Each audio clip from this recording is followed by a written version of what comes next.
Hello, everybody. Welcome to the Tuesday show. My name is James Chen, and I am once again joined by Mr. Ultra David, Mr. Tubaware. How's everybody going out there?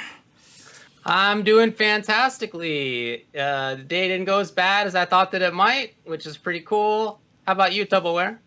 Like to say a big fuck you to Derek Chauvin. Thanks for being direct about it. I was being all indirect. Good work out there. Here's what we got for you Shocking. today. Actually, to be honest with you, very shocking to me, but yeah. I'm telling you, I was worried the day would be a lot worse. But Oh, yeah. Anyway, we're going to be talking about Street Fighter V Rose, who has been out for a day and a half or so now. We'll talk about the character. We'll talk about the CPT Online Japan #1. We'll talk about 10 years since Mortal Kombat 9 came out. Can that actually be correct? Actually, more than 10 years now, because that was a day or two ago. We'll have an interview with Ruin, who is, if you don't know, an old school player in the Vegas area. He's got a lot of funky stories. It's going to be fun to talk with him about that. We'll have a couple of good questions for ourselves, actually. Ultra Chen 5-5 matchups. We're going to be talking about Shiva's Stomp. Is it too good? Etc. We're going to be talking about how is it that Street Fighter V players in Japan are 1,000 years old. We're also going to be getting to viewer questions. There's other game and community news to get to. There are tournament results to talk about briefly. We have some upcoming stuff, and then we have a mailbag as well as a Casmer question. Although it's a little different. Okay. A little different this week. Okay. We'll see how it goes. You almost sound a little disappointed. it's just a different take on the idea of the Casmer question and the mailbag. Okay. But let's begin by getting to Street Fighter V Rose, who is available in the video game. Okay. She's been out since like Sunday night, basically, when they did the server update. Have you guys tried her out? Have you watched her so far? I mean, No. I haven't had a chance to mess with her yet. I've tried to, but I just haven't found the opportunity. However, the internet is just like exploding with Rose Tech, as I was kind of expecting, because she's such a fascinating lab character, and they seem like they just let her do everything. And I don't know how people have been feeling about using her right now. Obviously, this is what happens. Dan also seemed really busted when he first came out because of all the tech that we were seeing on Twitter, but so far Rose seems really strong, but we'll see, because I know, for example, everybody keeps using this whole illusion trigger, but it doesn't last very long. So, everyone's just like optimizing all these cool things, perfect situations. So I don't know how well that's going to play out in actual combat. So I only tried her out like an hour ago. I started streaming my investigation of Rose just briefly, like today. So I don't have a lot of experience with her yet. That was the first chance that I had. And I wanted to make sure that I played before the stream so I'd have like a little bit to talk about at least. I would say that to me, she could be strong, certainly. The clips that people are putting out there are very strong-looking clips, for sure. The setups that she has, the damage that she can deal, that stuff looks really good. But as you mentioned, same kind of seemed that way for Dan. He seemed like he was really good in like day one Twitter clips. And a lot of people are, without saying he's terrible, like down on him. He's on the lower end in a lot of people's minds. And I can recall thinking about like when Gil came out and people were like, wow, Gil can do all this wild stuff. Check out these insane mix-ups. And then I didn't think Gil was that great. Now I think he's fine. He's been buffed a little bit, but like I didn't think he was that great for a while. So I don't know that that's a good indication. Right. And when like Poison came out, she ended up winning Capcom Cup, but the day that she came out, nobody was like, this character seems amazing. Check out all this damage. No, so Lucia was the one that everybody was talking about, remember? Everybody was like, oh my god, look at the damage output on this character is ridiculous. So, with that caveat, having checked her out a little bit, it seems to me like she is a situationally strong character when she has V-Trigger out, whether it's the teleport one or whether it's the Soul Illusion one. They both seem good. The teleport one seems maybe trickier to me, but I don't know which one is better in a day. But they both seem good. As far as V skills. V skill 1, some of the cards you can throw out and kind of like you're not really space controlling, but like kind of. And the debuffs on them are all good, but which one do you get is random. You can re-up, like you can try it again if you press down plus V skill, get a different card. But that takes you're up not time, guaranteed to get which one you want, right? Like you have to try it. You can try it up to multiple of whatever times to get it. Right, and you're sacrificing like situation, right? So if you get a knockdown and you decide to re-up on the card, you don't get the pressure anymore. Exactly. V skill 2, that orb rotates, but the two orbs rotate opposite each other, so it's not quite as like a perfect, 1-1 kind of pressure series offense builder as it was in Ultra Street Fighter 4 and Street Fighter 4. So when she has all that stuff going, I feel like she seems really strong. But I'm not so sure about the character without that. She seems like she has good mid-range. She's a good mid-range character, as far as I could tell. Good mid-range buttons. She's got some good cancelable stuff that's rangy. She seems like she can be safe-ish in some situations, at least in some matchups with far drill and the like. But up close, maybe not super compelling unless she has some of these mix-ups going. Right. But when she does have these mix-ups going, she definitely seems really good. So it's just hard for me to tell, like, what is actually going to, like, happen in matches. Talking like about all these mix-ups. You know what? I played a Rose, and she had a sliver of life left, right? I play Honda. And I was like, all right, I'm just going to chip this person out. So on their wake up, I did a meaty super to get the chip. Okay. You know what they did? They did wake up EX drill, and it beat my super clean. I mean, that's ridiculously. That's gross. It's gross. That's her invincible move. What do you mean?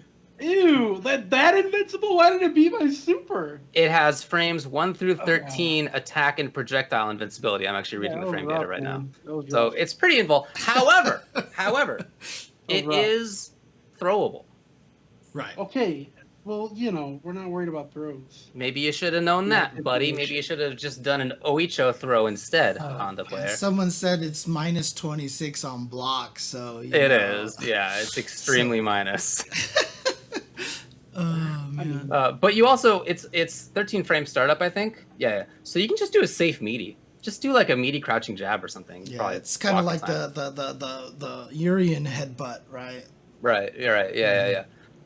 Anyway, hard for me to tell exactly, but it does seem like she's very different in many ways than in Street Fighter 4, even than in Alpha, and I hope that's cool. Like so far, the people who I know as Rose players on Twitter, they've been really excited. I saw Filipino Man talking about how he was excited. I saw Justin Wong saying that he was into it. I saw other people who I didn't expect to be Rose players be into it. I know Luffy's into it. He seems happy. So they do seem cool with it so far. But it is, I'm almost a little surprised at that because she's really different than before. Like she's not at all the same character. She's actually interesting. Yeah. Oh man, she's actually so cool. So we're still like, nah. But you gotta say, compared to Street Fighter 4, a game that you like, but that character is. No, I mean, I don't understand. I always thought she was interesting. Did you? What? Yeah. That's actually the most surprising thing you could have said in that situation. I always thought she was interesting. You always thought she was interesting? Yeah. I honestly am so surprised. Oh my goodness. Even in Alpha 2, I mean, in Alpha 2 she was good and stuff, but I think strong characters are interesting, man. I think Chun in Third Strike is interesting. And Yun I like top tier shit. I don't know. I agree with that. I like Chun in Third Strike. I'm not somebody who hates that. I lose to her, but her footsies game is really interesting, I feel. Anyway, whatever. Rose, in my opinion, my personal tastes, was one of the less interesting characters in Street Fighter 4. Mm-hmm. And in this game, they took that character and they gave it juggles and resets and teleports and air fireball and all sorts of, very funky stuff. Things that not only did she not have before, but that Street Fighter V rarely has. and that for her, it's a big surprise to me that it's Rose who ends up with that kind of stuff, I think is what I'm trying to say. She has a freaking air combo with the fireball teleport, fireball. Like, that thing was so sick. I was like, what is happening here? We have a Marvel character here in Street Fighter V, and I mean, you said you think she was boring since Street Fighter 2. I thought she was boring since Alpha 1, man. I've always thought that she was a boring character, just from design perspective and all. Because, one, I didn't understand what the hell she was doing. Because, like I said, I'm always a fan of more of like hey, this is the actual fighting kind of thing. And she was another one of those just like weird magical people. And I was like, what is this? I always thought she was I thought her outfit didn't make any sense and all this other stuff. And of course I didn't find out about the JoJo's tie-in until much later, but still, even then, she had a fireball, she had a moving attack that attacked, she had an anti-air throw thing. I don't know, she just seemed really bleh to me, you know what I mean? So I do.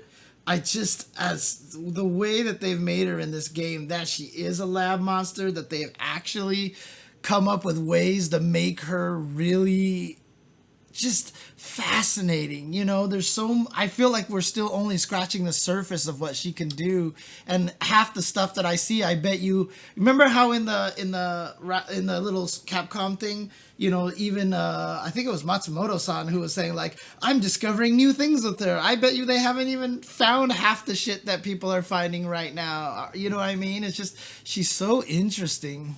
So cool. Yeah, so I don't want to say that I think that she doesn't seem strong. I just think that it seems situational, and maybe it's the case that like you can set that up all the time. Like maybe those situations will occur very frequently. I can absolutely see that being the case. So she is the lab monsters kind of character, and if you are like, I saw that Sako's playing her, that makes a lot of sense to me. Like that kind of person can really do some interesting stuff with her. And sure, it could totally be that like we'll find super strong stuff. Right. I don't want to say that that's not going to happen. But I like the idea of it. I definitely like the idea of having a character that requires a lot of research. It's not like it's difficult executionally. It's just like, be creative with what the character's tools are, and you'll find interesting things, which is exactly what I want in a lab monster character. Right. And I saw the clip from Automatic actually trying to use her as like a zoning fireball kind of spacing character too, and it looks like she can do that fairly effectively, so we may have an actual nice projectile zoning character finally. That might actually be where her strength lies, and then when she gets the trigger, she can try to go for these crazy resets, mix-ups, comebacks, kind of things like that, but she might actually just be a zoning type of character.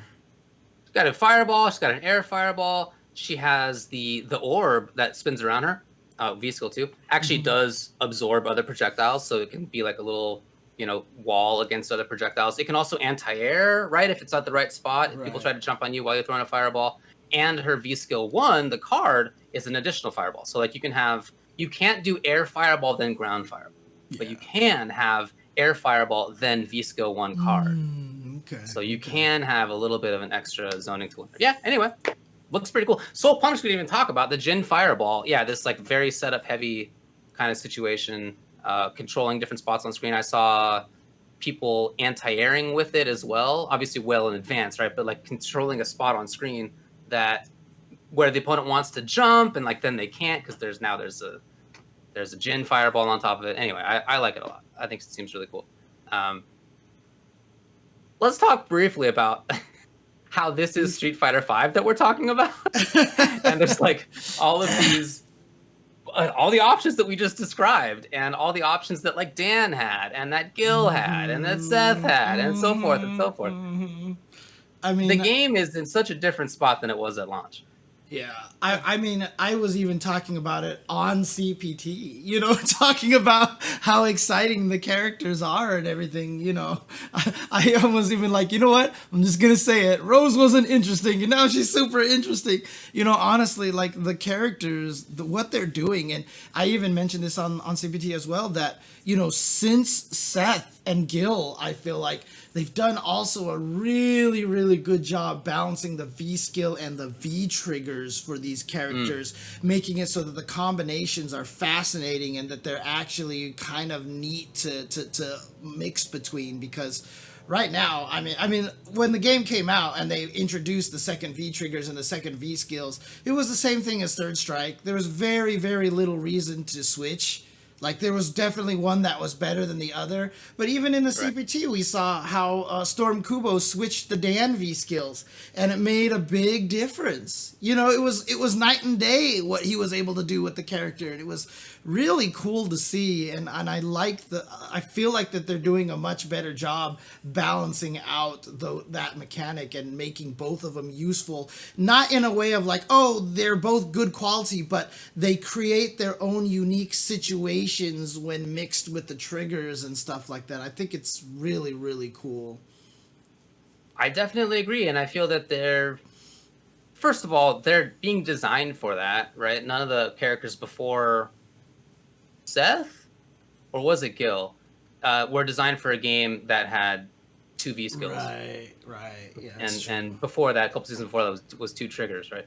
So when the game came out, I mean, we talked about this before. I didn't dislike it. I thought it was a good game. It just wasn't like a great game for sure. Nobody thought it was a great game. 0 people thought it was a great game, obviously. And 0 people. I actually lost person. 0 people. I lost some work in Street Fighter commentary because I called it like the worst launch in fighting game history or something like that. Yeah. Which I think was right. So it's come so far, and it's really, really cool now. It's a super fun game. Even Tubboware's playing it, everybody at home. Even I know, Tubbleware right? You said had a story earlier about how he was playing against a Rose. And Rose came out yesterday, so you have played Street Fighter V within the last day and a half, buddy. Don't slander me. Look at you. You're into it. I wouldn't say I'm into it. That's okay. I'm saying a lot. I partake on occasion, you know? This sounds like me when I was coming out of hating Marvel 3, and I was just like beginning to watch it and play it more. But people would be like, "Oh, David, are you into Marvel 3 now?" And I'd be like, "Nah, I still don't like it. It's got all these problems." And then I'd go back and like watch a ton of Marvel 3 streams. Yeah, no, I mean, you're coming around. I don't think that there's really any question right now that Street Fighter V has become something of one of the, exemplary titles out there. I mean, it's absolutely worthy of being in the pantheon of like all the great Street Fighter games at this point.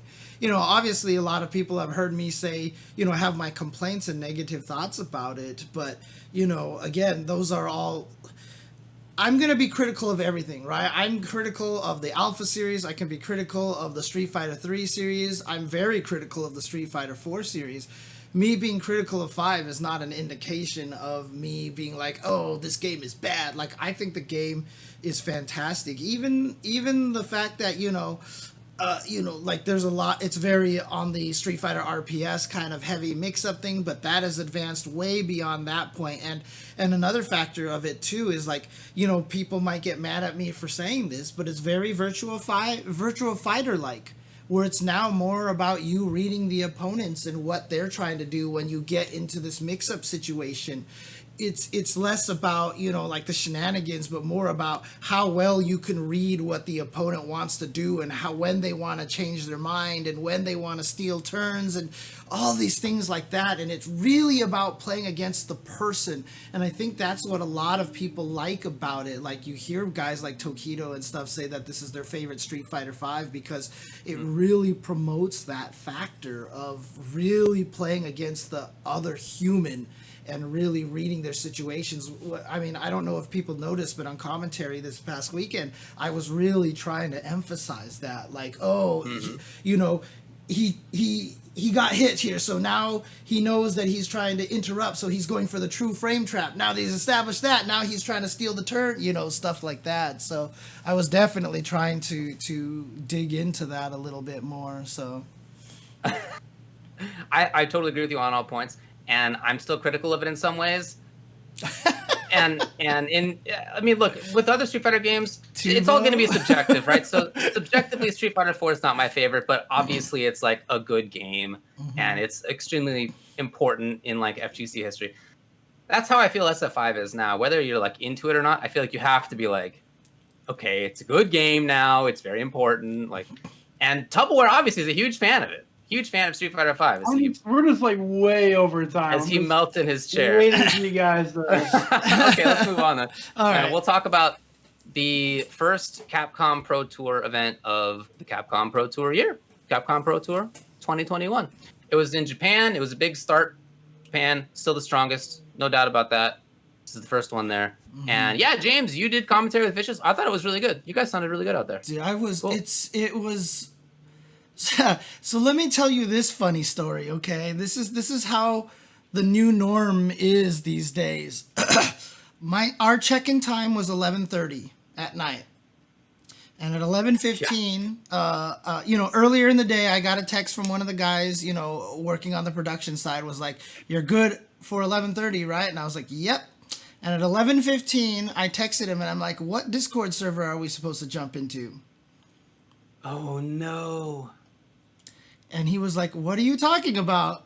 And I texted Vicious and I was like, "What Discord server are we supposed to be in?" And Vicious is like, "Bro." So I jumped in my car Oh, dude. and flew down the freeway to Burbank because that's the new norm. There was nothing in my brain that told me that this was going to be a live in studio thing.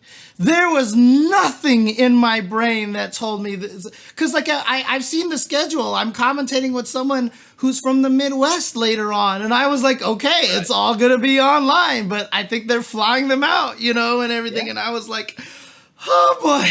And so, yeah, I flew down there. And it was actually kind of crazy, though, because doing that commentary in person with Vicious, I love doing commentary with Vicious, but being able to do it. Remember last week we had the question, how has it changed the online commentary versus the offline commentary, and all the things that we talked about us being able to yell at the same time and it's okay, and being able to lean and kind of say like, oh, I want to say something, and it felt so good. It felt so good. Yeah. It was such a wonderful. Must be nice, James. Must be nice. Yeah, it sounds like it was probably fun. It was great. I missed it a lot. I'll tell you. I'm saying this more from just I missed it, kind of thing.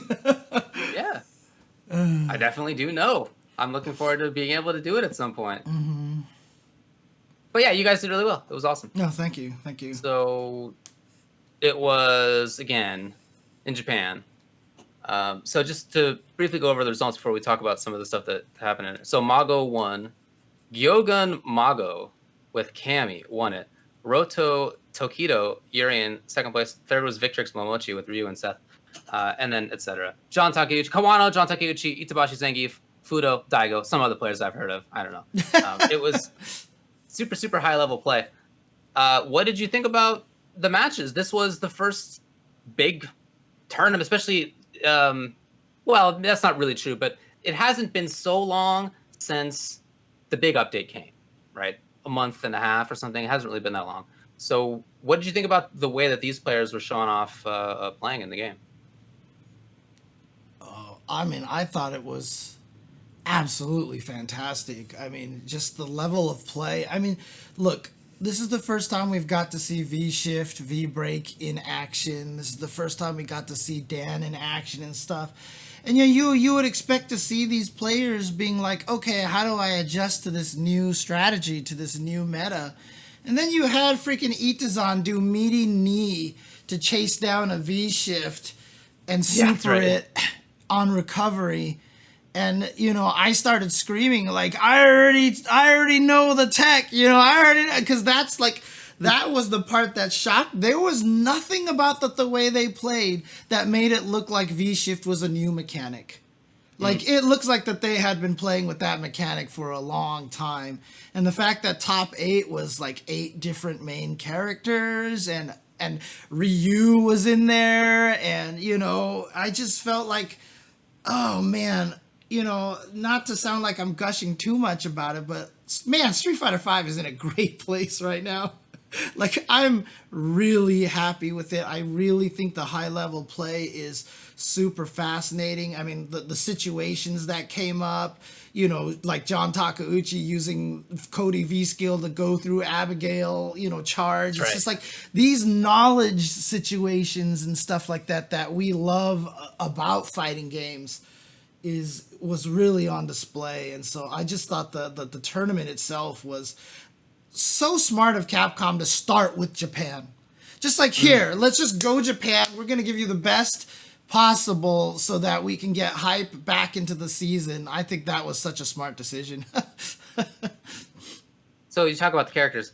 Cammy, Urian, Ryu, Seth, Colleen, Cody, Rashid, Abigail, Zangief, Poison, Birdie, Mika, and Guile all showed up in that top 8. And then you go down the line, and in fact, even more than that, I read this on Event Hubs. In the top 64, every character was present except for... Actually, some of these are not true, for sure. What they said was Honda, Fang, Zeku, Ibuki, Lucia, and Alex. Everybody else is in that top 64. Huh. Interesting. And some of those are... I'm surprised by some of those, if true. Honda, I'm surprised by. Alex, I'm surprised by. Yeah. Zeku, I'm super surprised by. I'm not surprised by Lucia. I know. That's not me saying that she's bad. I've advanced beyond that now, but honestly, that's me because no one plays her. No one finds her. I guess no one thinks she's interesting, and it makes me sad. I want to see Lucia's do some damage.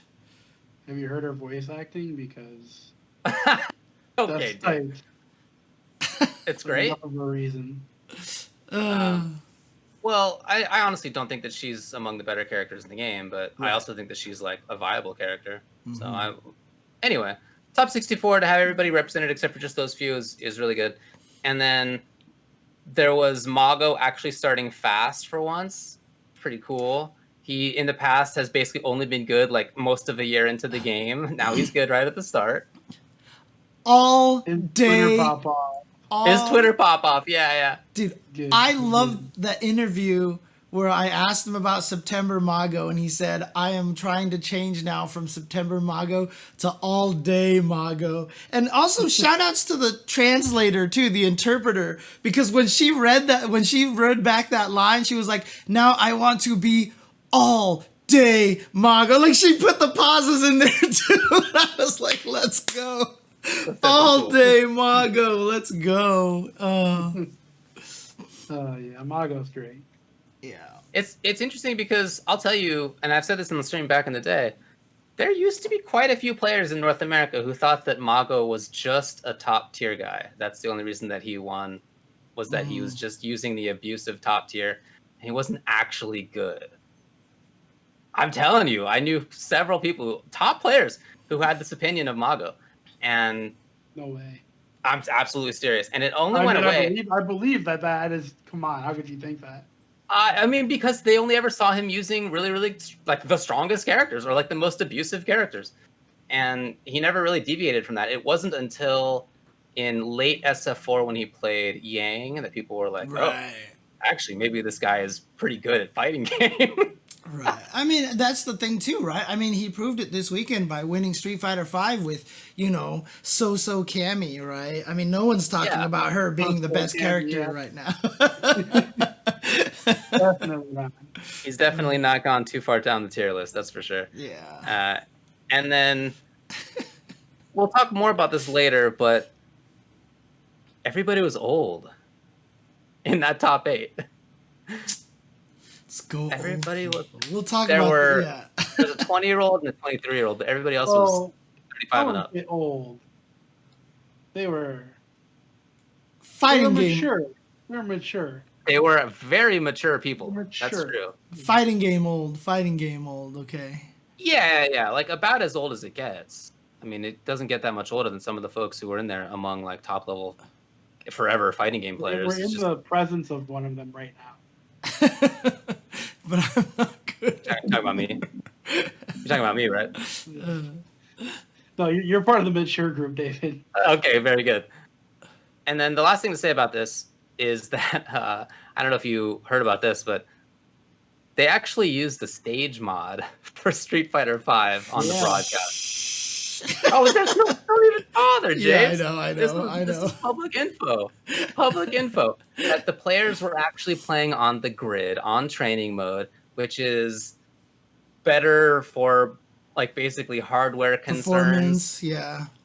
Yeah, so that there's less screw up or whatever is going on in that video game.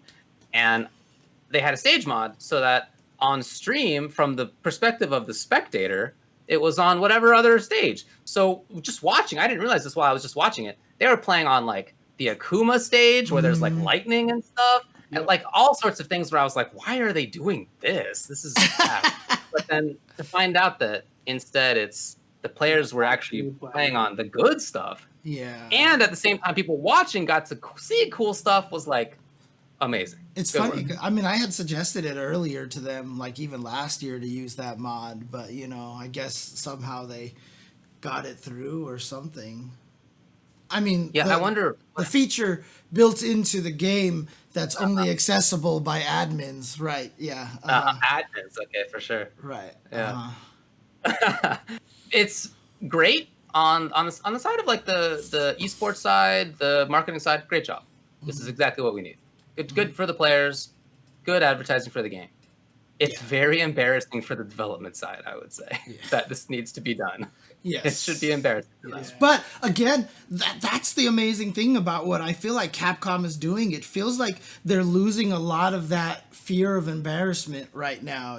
Like, hey, we'll show you a character that's not quite done yet. Hey, we'll do these kind of things. And I like that. Are you saying that they hit rock bottom, James? So they have no fear, they can't go any lower? Is that can't be what you're worse. saying? I can't get any worse than the previous They have 4 no years. fear of failure anymore. It's very different mindset than, the old mindset is a very Japanese mindset. I'll just say that much, right? And I think that this mindset that they might be going with is a much more Western kind of mindset. It's a foxy grandpa mindset, except death. Nice. All right. Well, anything else to say about this topic? Nope. Again, I thought it was fantastic. I'm so hyped for what this season has to bring, and I'm really excited to see the craziness that is gonna ensue from this. And I guarantee you we'll get a Lucia in top 8 once we get to EU, because my boy Will Tupac is gonna represent, man. I swear. Let's go. Very good then. Yeah, it was a lot of fun. Looking forward to more. That's again only this week number 1 of the Capcom Pro Tour, and that's going to be going throughout the entire year. So there's going to be a lot of good Street Fighter to watch all over the year and all over the globe as well. All over the year. All over the globe. That's some good writing right there, huh? As we all know, I'm. That reminds me right. of that Reading with Twitter Twitter. account of the flat earthers or something, is like representing all the flat earthers around the globe, and it was like Genius. It's It's like I was looking into a mirror, and the mirror was green. But at some point, the only color you'd expect from the mirror is pink. You don't get the pink reference. I don't know what I meant by that. I don't know either. So, but Yeah. Maybe you'd have to have seen the movie lately. I have not. Let's move on to the next one. Yeah. Dude, I think there's a bunch to say about this. Mortal Kombat 9 came out 10 years ago. Do you guys remember? Because Tubble, you were in the scene already. Do you remember how Mortal Kombat was thought of before that game came out? Can you recall? It was jokes. Haha. It was Fun jokes. party game. Yeah, I mean, and I don't even remember people talking about it in like a party context. Like the only time that we talked about Mortal was either, okay, 1,000 years ago, people played UMK3, legit, fine. Like I didn't know many people who actually actively played it, but like we're all like, okay, that was probably legit. And then every game after that came out, I rented them. I tried them out each time because I was always like, well, maybe, I don't know, could be good. And every time I tried, it just so bad. they were just not good competitively. Like so bad, yeah. they were fun in other ways, but you could not play them seriously in tournaments. It would be a bad idea to do that. So that was the view of Mortal Kombat in the like established FGC, was that it was a joke, and we ripped on it. It wasn't like something we didn't discuss. It was like, if you didn't want to play a game, you'd be like, oh, I'd rather play Mortal Kombat, right? Like that was, you would blow it up. I did it. I knew a lot of people who did it. Yeah, I mean, I remember when MK versus DC, which is technically MK8, was out, and they even had some fighting game players working on that, you know, and Yeah. you know, Sucked. yeah, we found out that, you know, Superman had the infinite in the first day, yeah, and like the first. Everybody on Earth found that Superman Infinite in the first 20 minutes of playing, absolutely for sure. Ground pound over and over again. That was it. Oh my God. And it's just like, yeah, I don't think, like, everybody always considered Mortal Kombat competitive from UMK3 and before. Like, from there was nothing. So there was still at least the precedent that there was some competitive Mortal Kombat that existed, but like you said, there was just no thought of it being anywhere before UMK3. And so I remember when MK9 came out, you know, not only that, but the scene, the NRS scene, wasn't particularly strong either, because, you know, one of the main things I'm sure we're going to talk about, and you probably want to jump into, is the tournament. The big tournament that came out that you had to use that particular joystick, and you know, that tournament was won by Justin Wong, with second place of Flo, and if I remember, third place was Li Joe, fourth place was Markman, fifth place was like Fubar Duck or something like that, and yeah, that was yeah, that didn't. I mean, Perfect Legend was there too, wasn't he? Yeah. Perfect Legend was also fifth. Yeah. We had all talked about before, back then, was during the time where we would all just be like, look, if actual fighting game players played your game, you guys would never win again. And back then, it was true. It's not true anymore. No. I mean, even before 9 came out, everybody thought it was like weird that Mortal Kombat was going to be was kind of pretending in our minds to be competitive again, because we heard before it came out, like, oh, this game was supposed to be competitive, and I remember us all being like, yeah, okay. I found this infinite with Superman in 20 minutes. You know, that was the conception of it. So yeah, when the game did come out, I mean, we played it. Definitely, we played it at Wednesday Night Fights for a while, the first couple months of the game, maybe, and it fell off. There was a big fall off, competitively speaking, for a while.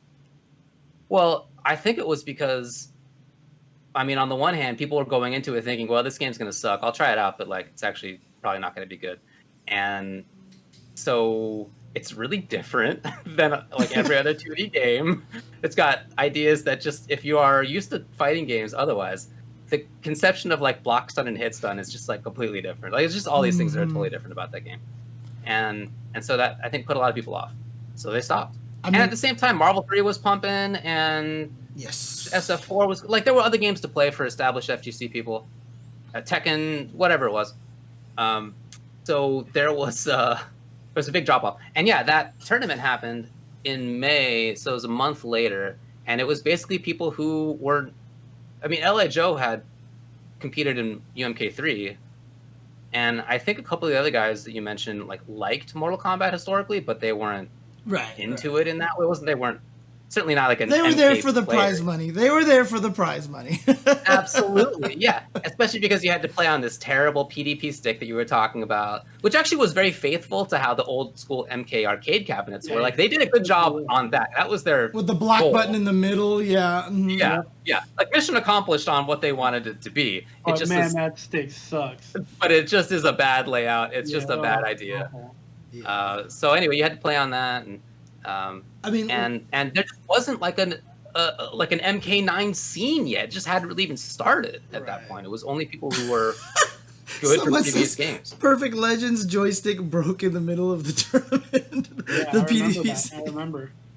I mean, one of the things. It's not true that there was like no MK scene. You couldn't have called it an NRS scene. I don't think anybody did. Right. But there was an MK scene.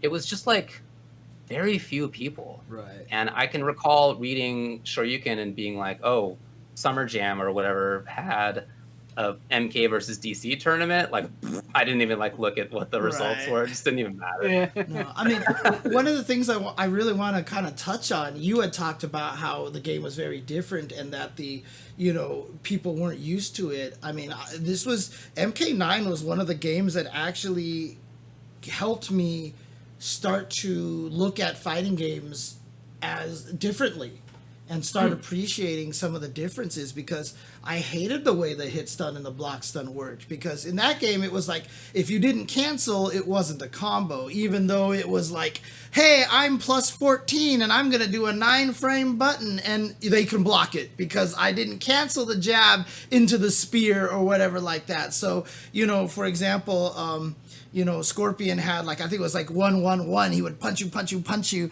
and the guy would reel forever, but he could block anything, even though he couldn't do anything. And I was like, this is really stupid. They don't know how to program fighting games. This is dumb. And then I found out people were using that time, punch, and while they're stuck, they would jump at him and use the plus frames to keep the pressure going.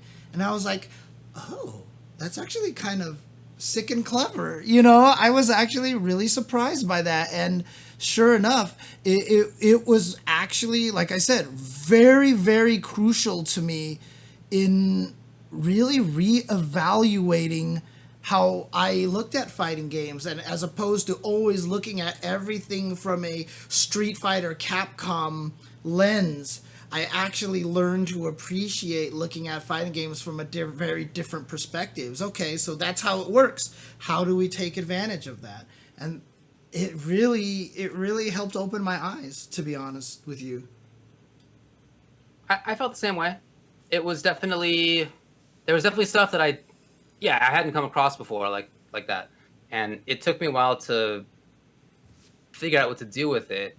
I don't think I had the reaction of this is stupid, although I kind of don't know why, because I felt like that's something I would have said at that time, but I didn't for whatever reason. And I played a lot. I played a lot of early Cyrax. He was super fun for me. I helped come up with some of the early Cyrax tech that ended up getting patched out, and then people found more silly stuff, as you know. But it took I would say a couple months at least locally for me to begin seeing people who were MK9 players who I didn't know before. I did know people who were like me, coming from other games or whatever, who were playing it, but not that many. And for the people who were starting to show up, I didn't know them. They were just MK fans who were like, oh, this game's sick, let's search out tournaments. And that takes a little while, right? It's not like day one where you're like, oh, never competed in fighting games before, where's the tournament? You need to get into the game first. You need to know if you like it. Then you got to do the research on where are tournaments even. It was a smaller scene, so it's not as obvious. By the way, I just want to say for the podcast listeners at home, sorry about that. That was me. That noise that you heard is me patting my cat. So if you're wondering what the heck that noise was because I realized now, I was like, wait, everybody can hear that. Anyways, continue. Little bongos on Jasmine. Yeah. So that I did start to notice that. I would say I went to Power Up maybe a month later, and I saw some people who I didn't know. Because dude, the scene was so small. I knew the names of people at least, even if I didn't know them, who were playing Street Fighter or Marvel or whatever it was. And people were doing well who I didn't know. And by Evo, there were people who made top 8 who I didn't know, who hadn't been competing before. Mm-hmm. So that was kind of from what I could tell, the genesis of the actual MK scene as it is now was maybe a month or so after the game came out. And within 6 months, maybe, that was the only people playing MK9. I played a lot early. I competed. I didn't win or whatever, but I was playing at locals. I traveled once for it. I commentated it a bunch early on. And then within probably after Evo, so maybe 3 or 4 months later, I don't think I played it again. I think I ditched it. And for me, I liked it, but honestly, summer fling just Honestly, You what just happened, humping dude, to be dumps. perfectly That's messed frank, up, is man. it changed too much. That was the issue for me. And then you told her she changed too much? What did you expect, David? She was falling for you. God, you Oh, are just man. heartless and cold. Well, And I do have I to What never admit, had one happened? friend. What happened to the game that I knew when I first met you? geez. You're too different now. You're like, I don't even know you anymore. so I Golly, stopped man. because yeah, honestly, like there were too many patches, and I also wanted to keep playing Street Fighter and Marvel, and I just had like limited bandwidth, you know? I mean, I didn't want to keep Look, putting in the time. if you hated the patches, just pick the other costume. Then you would have had all the no changes. Yeah, human Cyrax or whatever. Yeah, that's right. That's right. 16 bits in the chat and talking about the early times. Yeah, there. So I would say that like within, yeah, like in a month is when I began to notice it, at least locally in LA, that there were people, and like I said, I traveled a little bit and I saw people who I hadn't known before. That was when it seemed like it was beginning. But there was that like weird lull where it was like the game came out, tons of entrants for it at Wednesday Night Fights for like the first few weeks, and then it went down, and then it came back up as like established FGC people ditched it, Right. and then this new crop came up. So I feel like, to me, one of the big legacies of this game is that it basically started a new subgenre in the community, a new sub-community even in the community, which is really rare. It's usually the case that there's like there is a 3D scene. There are, most of these games are really legacy. So there's been a Street Fighter scene for 1,000 years, Tekken, Marvel, Guilty Gear, et cetera, et cetera. Like there's like established scenes. There wasn't this MK scene wasn't a competitive entity. It was so tiny that there's no, I don't think there's any way to say that the MK9 scene of like 6 months out from when it came out is like the MK scene from before. Those MK scene players from before was still in it, but there were like 10 of them, as opposed to the 500 people who entered Evo that summer. So I think it like really created a brand new sub community, which is cool. And now we call them NRS players because there was an injustice that came out. Like it wasn't anything we ever said before that stuff. I still remember too, because I was entering tournaments around still that time. So when I was at CEO, I played in a tournament. It's one of the first times I met Chris G. I had to play him first round, and needless to say, that didn't go very well for me. Evo top 8. Yeah, he just blew me up, and I still remember he was like complaining about stupid shit about the game while he was beating me up, and it was kind of funny, you know. It was like pretty on brand, but like I was like, okay then, I guess I'm not gonna get a chance to play at all, because MK9 was definitely. I mean, MK9 was definitely kind of like a precursor to 10. 10 is known as like the Marvel of Mortal Kombat because that game is, the mix-ups are so nasty, but 9 was almost just as bad. And in fact, I remember when we were in where was the Dominican Republic, right? People were still playing MK9 there, right? That was still one of their favorite games, and they were playing it off to the side, and they had a side tournament for it. I mean, Combo Breaker was having an MK9 tournament until just before COVID, so it definitely still gets played. I still see people in the MK scene saying like, "Hey, let's play MK9 online." They play that game online. Can you believe it? Oh my god! I don't think it can be anymore on the PlayStation in any case because they on PC there's a special mod to play. I believe. I think that's how they do it. Interesting. Okay. And there's always Parsec. Yeah. But always leave it to the players, man. The players will figure it out. They will find a way. So this scene got a bunch of flack, right? I mean, it still happens sometimes, but as James alluded to, because it was players who weren't really in the FGC beforehand, a lot of like established FGC top players always had this, not even top players, a lot of people, to be honest, had this conception that like, oh, if they wanted to play MK, they could come in there and beat them, and the scene was really weak. They couldn't do anything about it, and that lasted for years. Probably not. Did it not begin to go away until late MKX, maybe. I mean, maybe even Injustice 2. Like it was. I mean, It lasted a long time. I still remember there was a top commentator that used to always talk about how in Injustice 1, Sonic Fox was only good because they were using Batgirl, right? Like, you know, they obviously weren't a great player. It was just that they were abusing a top character. I can't remember which commentator it was that was saying stuff like that to I me, don't know.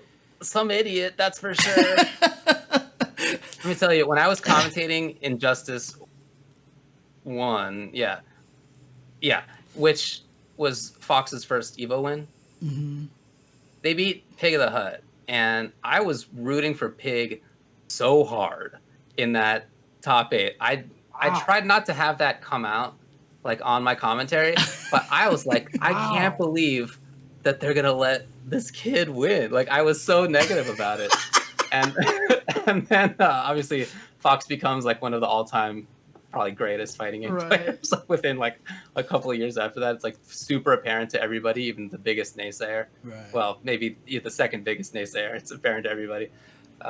So yeah, I mean that the scene at this point is full of very strong players. I think honestly, like it had strong players. It's just they were people who we didn't.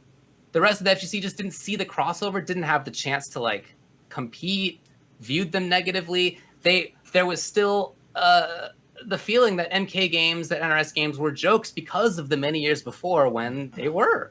Yeah, and that didn't go away for a long time. And honestly, you know,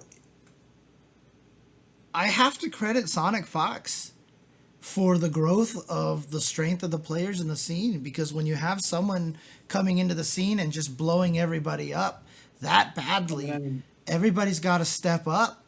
And, you know, it really raised the bar in a lot of ways. They were strong, but I think Fox is the one who helped prepare them to, like, helped propel them to that next level where, yes, if we got our best players in other games and sent them into MK11 right now, they would get their ass whooped, dude.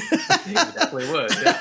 They would get their ass whooped right now, and you know, and I, you know, like I said, I'm not saying this as a critique of the NRS scene, but this is just how it works in general.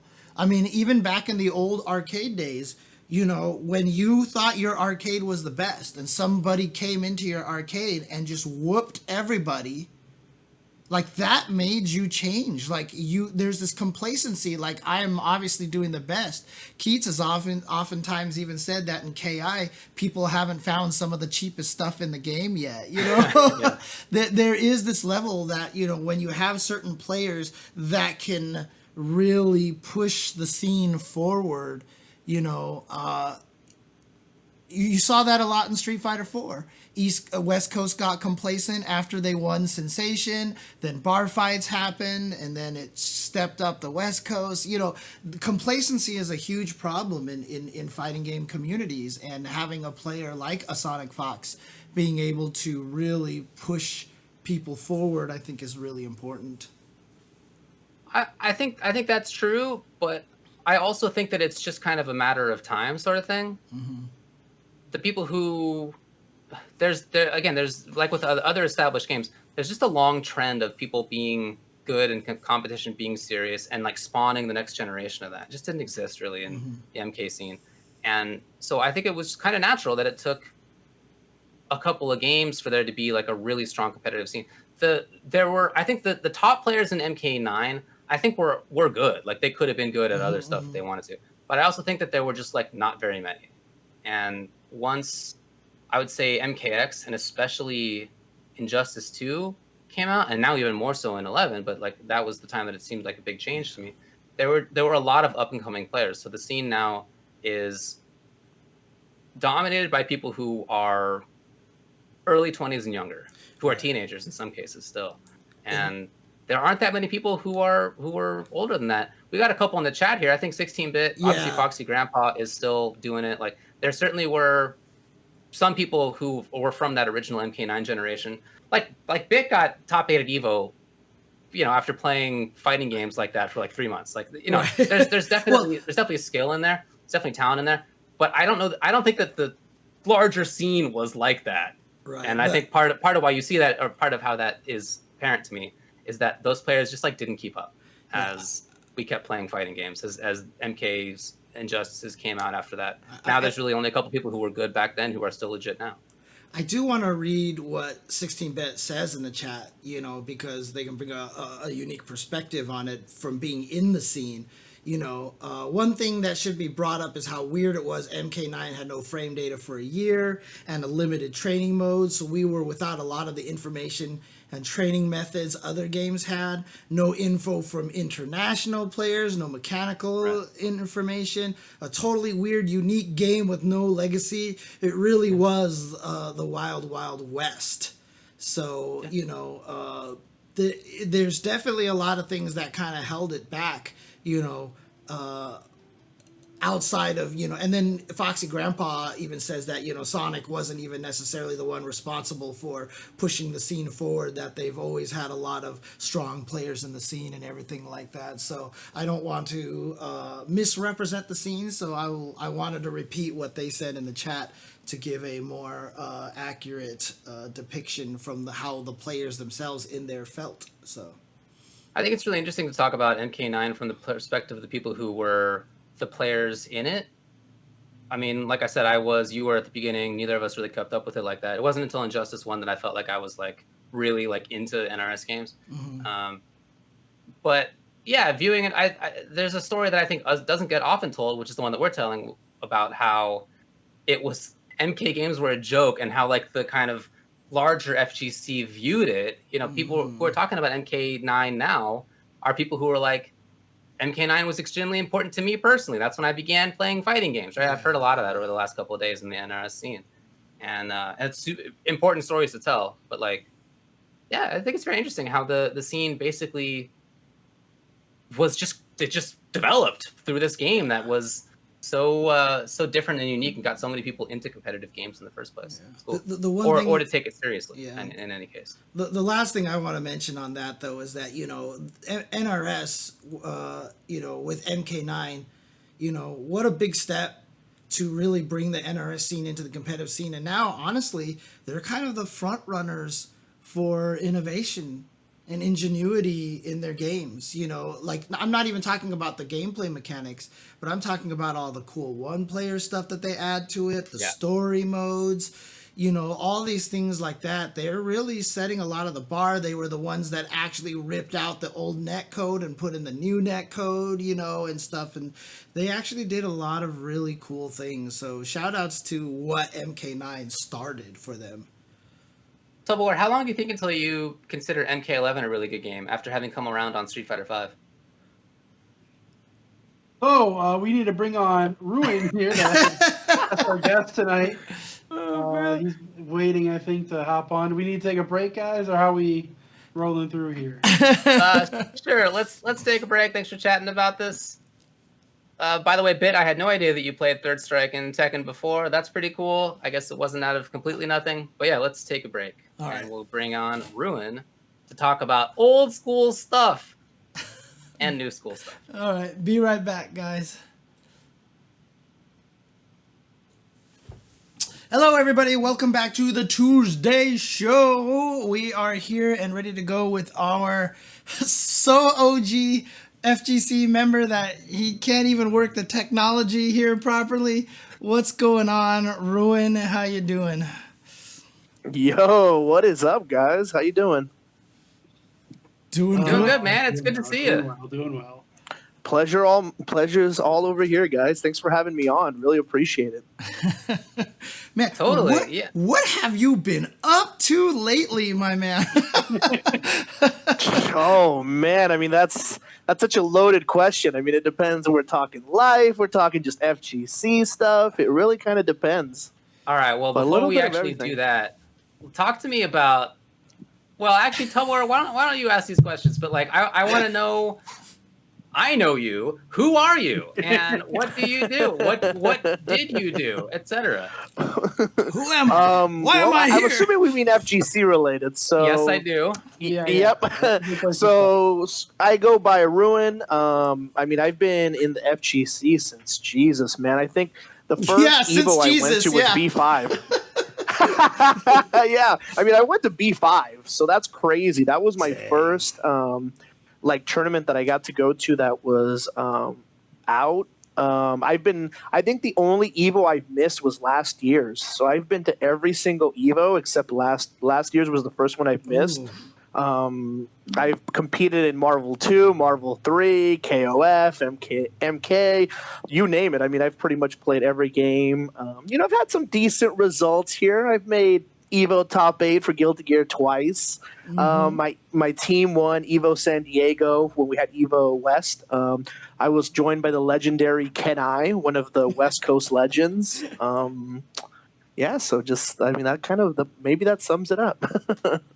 I mean, if people aren't aware of who you are, I always think it's funny. One of my personal relations with you is that you're in like at least like 3 of the Evo DVD trailers I made. You brought that up. I remember. Yeah, dude, I have you in like a bunch of the scenes, and there's one scene where you're being interviewed about stuff. I think you were one of the people I highlighted in Guilty Gear as well. So you're a major player in my trailers, dude. I appreciate that. I always love looking back at those, and I'm like, boy, look how the time has flown. Oh yeah. Maybe I'll have to play one of those later on. Oh God, no. Yes, please do. So talk to me about how you got involved in fighting games in the first place. Wow, that's kind of funny. I mean, I remember around the time, I want to say it was around when MVC2 first came out, we used to have a legendary arcade called Mary Kay's Arcade. That place was disgusting. Like, it was one of the filthiest arcades you could go to. And I literally found it because one day I was going to church. And we were driving by, and I asked my mom, I'm like, what are all those lights over there? And she's like, oh, don't worry about that. And then I'm like, I'm going to go to the bathroom. And I ran over there, and I found the arcade. And inside of there, I started, I think the first person I ran into was, what's his name? Rob from Reno. He used to play like an old school player. And I just started like, I always played fighting games like when I'd go to the casinos, but never like competitively. And I was like beating him in like, I think it was like, I don't even know what Tekken was out there. And then he just starts talking to me about, oh, do you compete? And I'm like, there's tournaments for this stuff? I'm just playing for fun. And because at that time I was heavy into first-person shooters. I was playing Quake 1 competitively at that time. And so that's really where it all started from there. And he told me, have you ever heard of Shoryuken.com? And I was like, no. Oh, no. And that really got me started. Oh, no. We all have that person. Well, everybody except for James has that person who was like, hey, have you heard of Shoryuken.com? Dude, like, I tell their you, life man. is just never the same. I can't believe Yeah. that like the devil on your shoulder dragged you to Marvel 2. Your mom's like, no, don't go over there. And you're like, Simba, you're like, I gotta go see what they told me I shouldn't see. Yeah, And it Mom. was Marvel 2. Mom told you not to go there, but Dormammu told you to go play some Marvel, right? Have you heard of Shoryuken.com? Dun, dun, dun.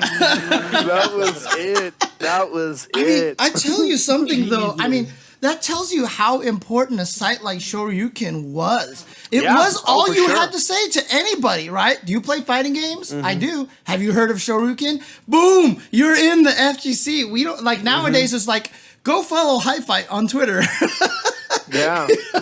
It's different. It's definitely that. To me, SRK was pivotal. I mean, I'm talking about. I think James. I mean, I think you might have even had combo videos for Marvel 2 at that time on there, and I was stealing like combos from there and taking them to the arcade. Nice. Yeah, I mean, JC Hensler combos. I mean, one of my friends actually said that the reason why Shoryuken actually succeeded was the Domination 101 articles and the combo videos that I was putting up there, because it was generating content for the site before the forums really started blowing up. So yeah. I agree. Did you keep going back to that same arcade? Oh yeah, Mary Kay's Arcade. That's where, I mean, when we're talking about the Las Vegas old guard. We're talking about your APOC, your Danny Leong. Yes. And that's where I met them there because I just started going there. And I think around Marvel 2, like I said, nobody knew me. And I'd go there with like my high school friends. And I was getting like heckled because I was beating people in Marvel 2, and all those guys, Danny and APOC, they're like, "Who's this?" Like, I don't even know what they'd call me back then, but they were just calling me names because I was just racking up win streaks on like the Marvel 2 machine, and they didn't know me, so they just started like going at me, and it's just old school FGC, You got to prove yourself. Talk to me a little bit about APOC. Now, I know some people have seen Bang the Machine. I know some people see him currently on Facebook.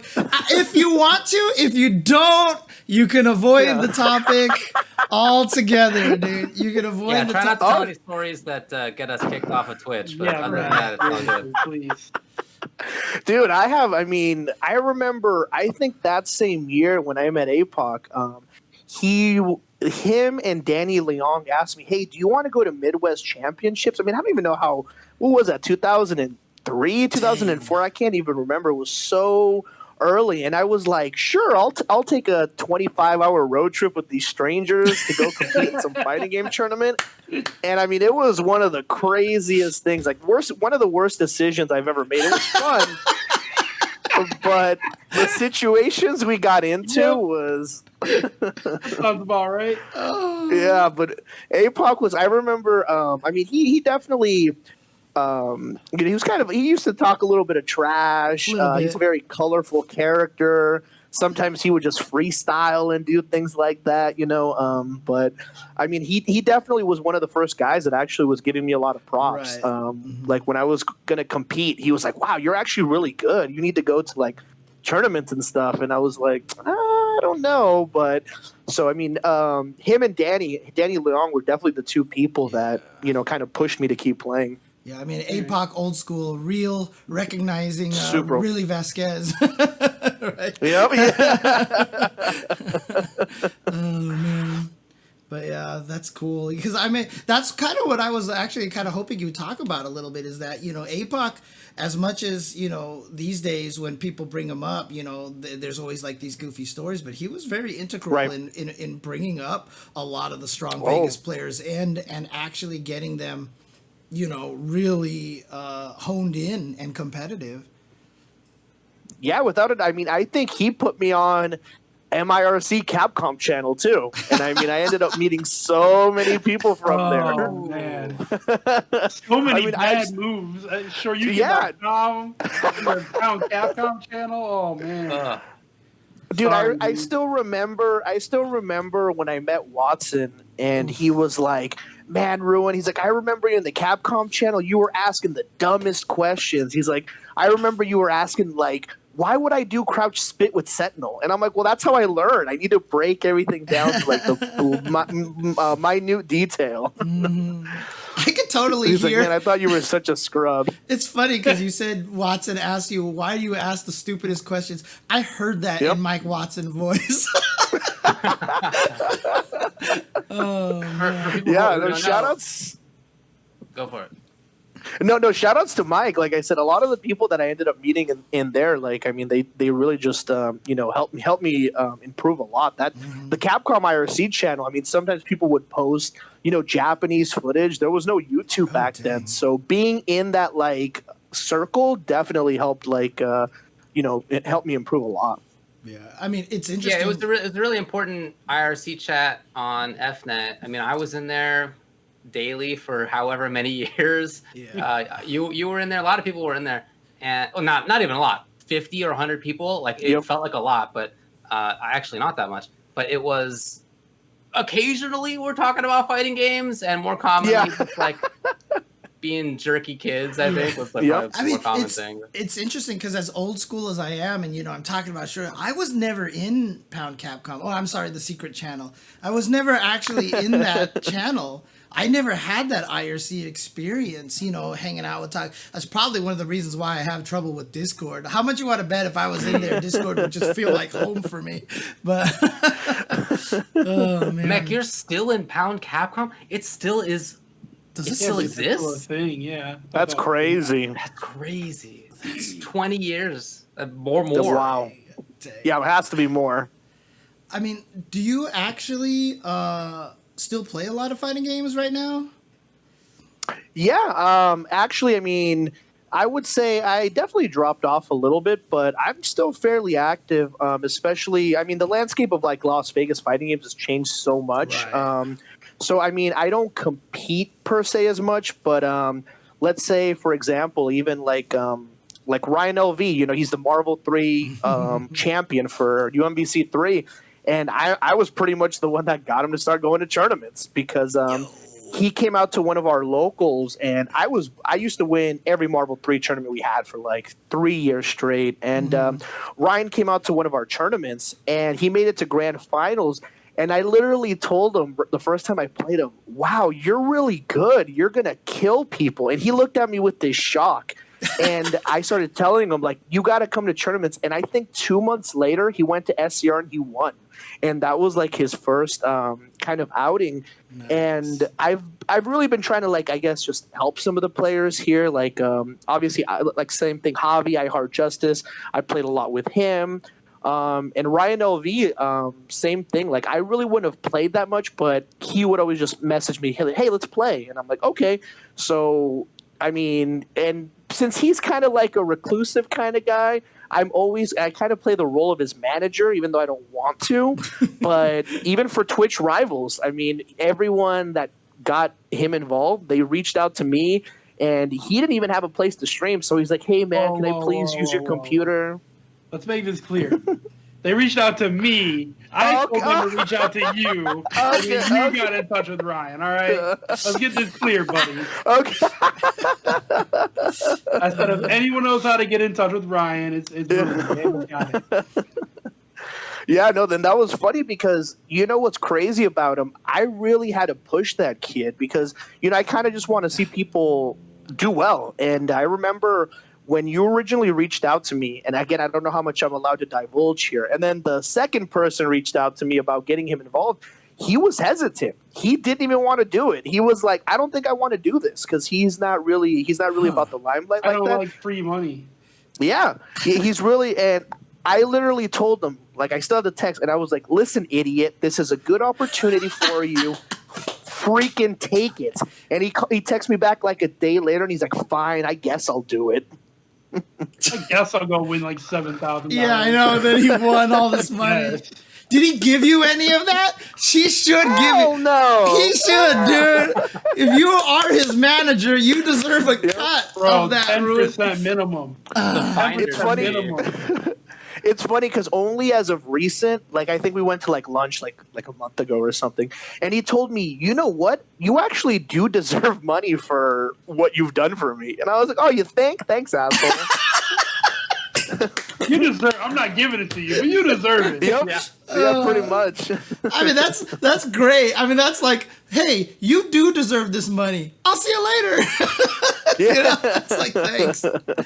But you know, So I just want to comment. I could totally tell that you're a veteran because you call everybody a kid. I love it. I love it so far. So, that's Yeah, I mean, they're all children to me now. Yep.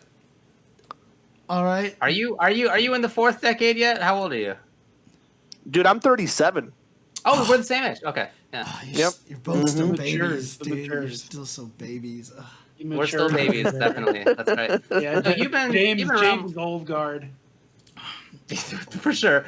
You've been around long enough to have seen the FGC in a bunch of different of its aspects now. And having been in Vegas, just a kind of lucky coincidence, right? You've been able to see Vegas. You've been able to see Evo. Yeah, Since it moved there, 15 years ago, whatever it was. for sure.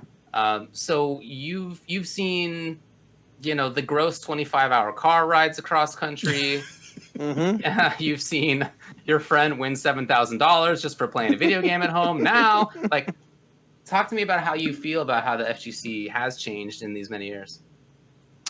I mean, I feel like I'm one of the people that, because I feel like, a lot of I'm not trying to blow up the older gen, but when I talk a lot to the older generation, because I still, as of recent, I've been playing a lot more Marvel too, because I stream it a lot, and it always makes me laugh when I talk to people that have been in the scene previously, and they have so many negative things to say about like where the community's headed, and I see nothing but positives. I'm like, dude, there's more people playing than ever. There's ways to share content. There's all these things. I'm like, I freaking love it. I love the progression that I've seen, and I still can see that we still have ways to go. But I mean, I think it's freaking great. Like seeing how Evo.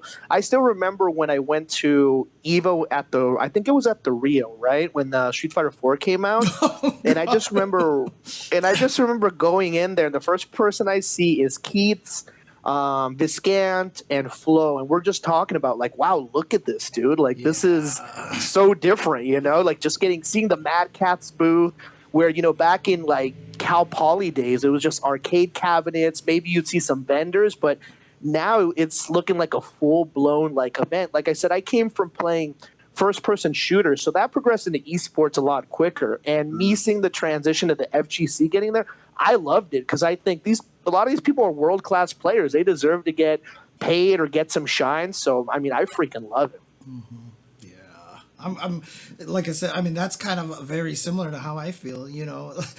There's two ways. You're either old and you want it to stay that way, or you're old and you're like sick and tired of it being a niche and you just want to see it get big, right? And that's kind of where I think we're on that page right now. I'm tired of seeing fighting games as a niche. Like, we should be ruling the world of, you know, honestly. Ruling with an iron fist. Exactly. I agree with that so much. Oh man.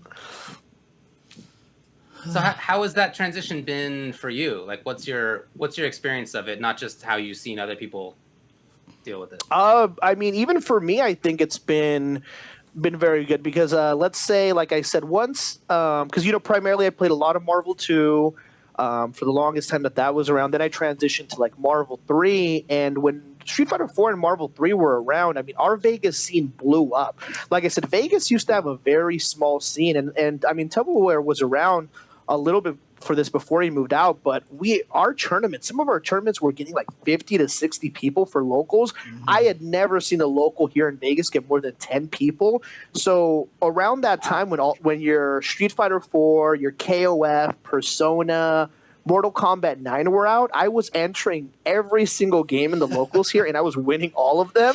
So I was making like $500 every tournament. So to me, I'm like, this is freaking great. Because I even remember you guys right now bringing up MK9. I mean, I even remember that. That's crazy to me, because I remember I have never played an MK, but I used to talk to Perfect Legend. He's like, oh, just pick Kung Lao and do this. And I was crushing all our locals until after Evo ended, the Terry brothers came to the locals, so MIT and DJ team. And what's funny is I was like, I'm not even good at this game, but I actually beat MIT at the first local he came to after he got like 9th at Evo or something. And I'm like, wow, that's funny. Like, I'm just spinning that's on funny. You, and I'm.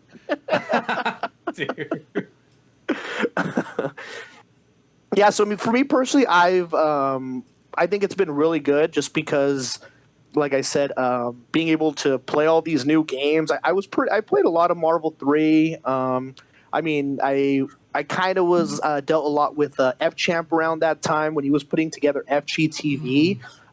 He flew me out like 3 times on his own dime to practice with him, Shady K, and Eduardo. So I had so many great experiences during that era of the fighting games. Nice. Now, I know I've spoken with them and I've talked to them, and what's the venue before obviously the pandemic and everything? There was like a big like an esports venue in Vegas that everybody was playing at, right? Just recently. Yeah, I mean, we've always had the more local one has been PSG, Press Start Gaming. Yeah, that's the one.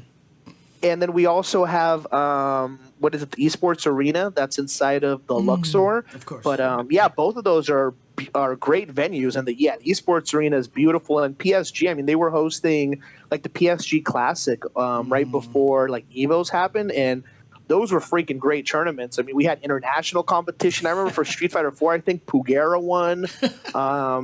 So it was, it was great. Nice. Well, what's the Vegas scene like right now? I mean, and I mean that not just right before COVID, but like how have you guys been handling this kind of situation? Are you playing a lot online, or what have you all been up to?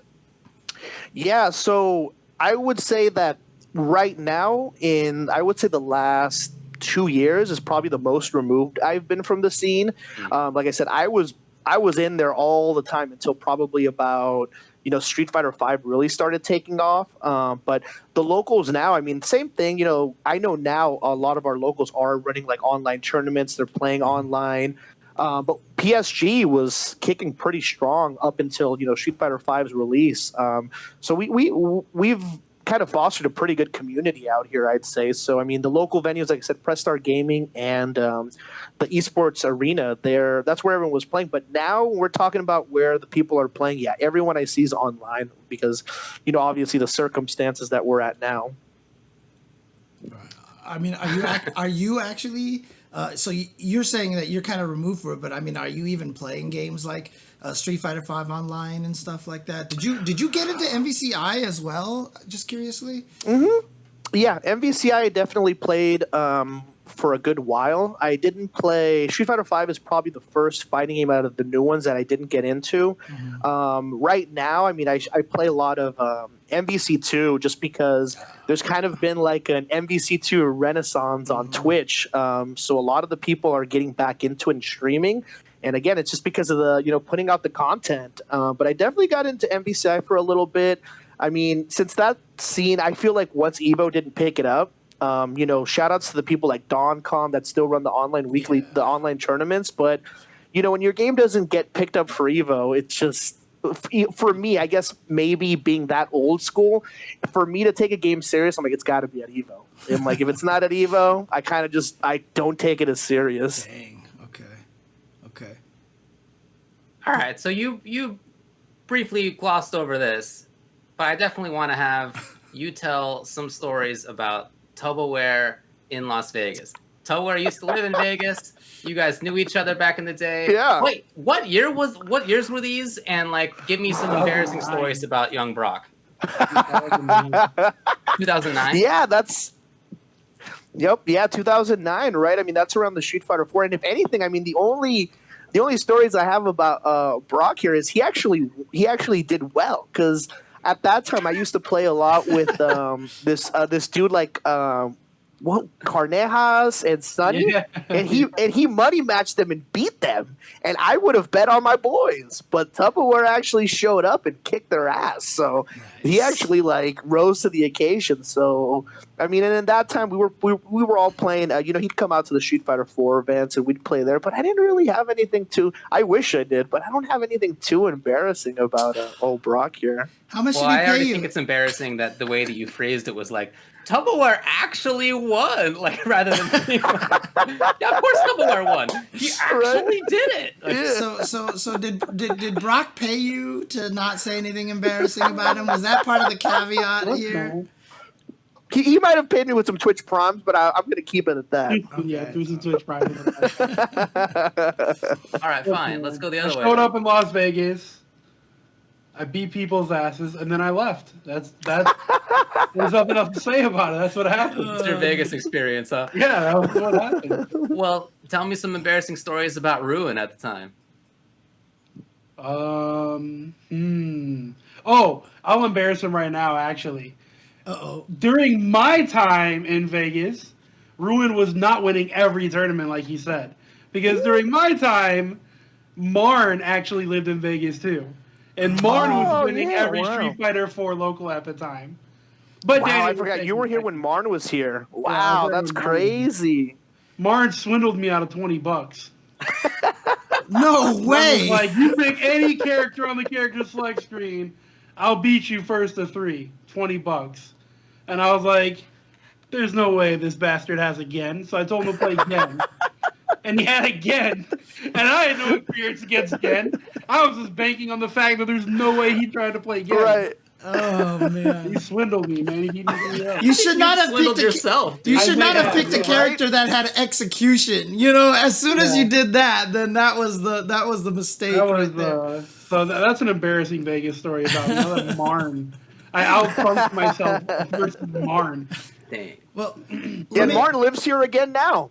Well, there you go. He's back. yeah, because Vegas. I mean, that's true. For a while, Justin was there, and there was a bunch of. He's still here. Right, that's right. He's Right back now, right now. Did you guys ever meet up or play locally MVC2 or anything like that? Oh yeah, that's actually so when Justin first moved here, I want to say, sheesh, maybe that was 4 years ago now. It's going on a while. And he was actually a reason why I started playing again, because when he originally was moving out here, I believe his original roommates were him, Flash Metroid, Marn. Yeah. And so when they originally moved out here, we went out to get lunch, and Justin was actually like, Ruin, you need to start playing fighting games again. I want someone to practice with. And I was like, man, I really can't turn down the chance to just practice with Justin. So just based off that, we started playing a lot. And but yeah, I mean, Justin, I think similarly to Filipino Champ, I credit him a lot for me doing anything content related, because when Justin's out here, he would stream, upload our matches on YouTube. I always get people that just shows to me like how the scope of Justin's reach nowadays. Like I get random friends who are like, "Oh my God, I've seen you on Justin's YouTube getting your ass beat." I'm like, "Oh, that's great." Like, I'm glad that. Now that he's come back, he told me too, because he's gonna be here for a little bit longer, and he's like, "Hey, we gotta play like a first to 100." And I tell him, I'm like, "Man, it's fun to play you, but it's also stressful. It's not. It's like work." Yeah. Now, let me ask you a little bit about the future here, right? You had mentioned you got top 8 at Guilty Gear at EVO. Did you try the Strive beta, and is that something that you're looking maybe to try to get back into? Yeah, so I didn't, because I generally just game on my PC. So because the beta didn't come out on PC, I didn't get a chance to play it. Oh, but without a doubt, I am definitely looking at playing some Strive. Okay. But I feel that has to do more with I always bring this up now, and I kind of meme it, and I think I picked this up from Justin. I always tell people now, I'm like, I'm just a streamer, bro. Like, I'm not a competitive fighting game player. I'm just a streamer. And it works better because it's like an option select. Because like I said, now I'm playing Marvel 2, and I still, I'm still beating a lot of these dudes, but they feel bad because I tell them, "Hey, I'm not even a competitive player, bro. I'm just a streamer." I don't even play this game. Yeah. Well, assuming Strive has a big following, are you going to try to maybe play it competitively again? Yeah, I think I definitely would, just because, again, God, I feel like such a sellout saying this, but because of the content. Like, I really feel like now the reason I've kind of been playing so much is just because I really enjoy the content production side of things. I've always been a computer nerd. I've always kind of enjoyed doing videos and explaining things to people. So that's why, like I said, as of recent, I've been streaming a lot of Marvel 2. And that's actually been the most surprising thing to me, how many people I get in my stream that are like new people that are like, "Oh, I used to play this game when I was younger," and I just try to interact with them and try to lead them down the path of how to improve. And that's really been really fun to me. I think now when I look at the people that create content, I really admire people like let's say your Maximilians, your JM Crofts, because they're like people that are putting out content that's digestible for a large portion of the player base. Where that's what I tell a lot of my friends now. I'm like, I don't think I want to upload sweaty sets. I'd rather talk about improving, growing the scene and things like that. So, I mean, I'll always get in there for the tournaments because they're fun, and that's where my natural thing lies. But I feel like right now I just really enjoy just sharing this with, I don't know, like-minded people. Well, I feel like I've been telling you this for literally a decade, but you're right at the top of my list for people who could be top fighting game players if they just wanted to be. If you just did it, you could just win everything for sure. You're super talented, so it would be awesome to see you play Strive, not just in a content capacity. Although that's cool, I think that's super cool that you're doing that. But you should really play tournaments, dude. You're pretty good at video games. No, definitely. Like I said, I'm definitely interested in that. Because no matter what, I just can't get away from that. The competitive spirit is always in my blood. So it's kind of I know when it first comes out, we're definitely going to hit the ground running. I'm going to try to take people's heads off, so there's no doubt about that. Look, man, see me online day one. I'm a Oh, we're running it. 9. We're running it, man. Ooh, okay. What do we? Let's just do that. Let's stream that on Ultra Chen TV. Let's content now here we're right talking. now. Yeah, let's go. Now we're talking. Make Oh, some man. content, baby. A Mike Lee story is definitely correct. Ruin's competitive spirit isn't about winning; it's about clowning people. Got him. You're saying no lies there. That's Hey, dude. that was such a drive back in the day. A lot of the times sure. you wanted sure. to get good just because you wanted to show off on people, which is why, I'm always sad, because like even guys like as humble as Gamer B, if he got you dizzy in Street Fighter 4, he would do like the really dumb 8-on combo just to kill you, It's like everyone wants to style on everybody. No matter who you are, you want to style on them. So true. Well, please let everybody know where they can watch you stream and plug your other stuff that you got. Yeah, so generally, like I said, twitch.tv/ChoboRuin, CHOBORUIN. I've been streaming, I think I've been streaming almost daily for the last 3 months, and it's been a lot of just Marvel 2 PSN sets with people. There's a lot of people playing on there. I've also been streaming a lot of Null DC for MVC2 because that's more accessible for people to kind of get into, and on Twitter @ShoboRuin. Those are the two places you'll find me the most. Yeah, I just want you to know that there's a fake Ruin out there. So I was streaming a game one time, and there's someone who came in my chat named Ruin, and I was like, "Hey, what's up, Ruin? How's it going? What's going on?" And he's like, "I'm not that Ruin." He's obviously ran into that before. Yep. Yeah, so funny story about that, because he follows me on Twitter, and he always sends me screenshots of when someone's like, "Hey, what's up, Ruin?" And he's like, "That's not me." I think he said he's that dude's actually way more esports than I am. Yeah. He used to be the Team Liquid coach for Fortnite or something like that. And now he's on some big organization for a Valorant coach, but he just likes fighting games on the side. And funny story you mentioned about Marn, because one time he messaged me and he's like, "Hey, Marn came into my stream and he just started talking all this shit. He's like, 'What's up, Ruin? You suck. You're a loser.'" And he's like, "What the heck?" And then Marn apologized. He's like, "Oh, whoops. I thought you were the other Ruin." Sounds about Marn. Yeah. That's hilarious that he's actually contacted you and talked to you about that. That's amazing. Yeah. He's the head coach of Complexity's Valorant team. Wow, that's wild. I just looked it up right now. Nice. Yeah, because he would always be like, "Oh, people always." He would tell me that. He's like, "Man," because he followed me just because of that. He's like, "You don't know how many times people come in my stream and they're like, 'Oh, what's up, bro? You play?'" Because he plays Street Fighter 5. And he's like, people always come in and they're like, "Oh, wow, you're playing Street Fighter 5 now?" And he's like, "Nope, not the same person." Saying I didn't know how prevalent it was. That's hilarious. Okay. Yeah. All right, buddy. Well, thanks a lot for coming on. It's been really cool to hang out with you for a while. Yeah, Hey, I really appreciate you guys having me on here. So, like I said, thank you so much. I'm really humbled to be on here. Sounds good. Yeah, But great anytime. talking to you again, man. Take care and be safe out there, man. Hey, take it easy, guys. Thanks again. Yeah, buddy. See ya. Peace. Yeah, really cool to talk to Ruin.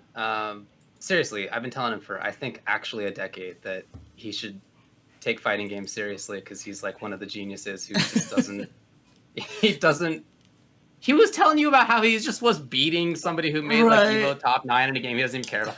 That's the guy. He's been doing that forever. You used to play him in Street Fighter 4 a lot, didn't you?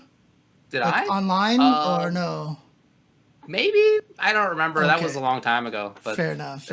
Seems likely. I don't know. Oh man.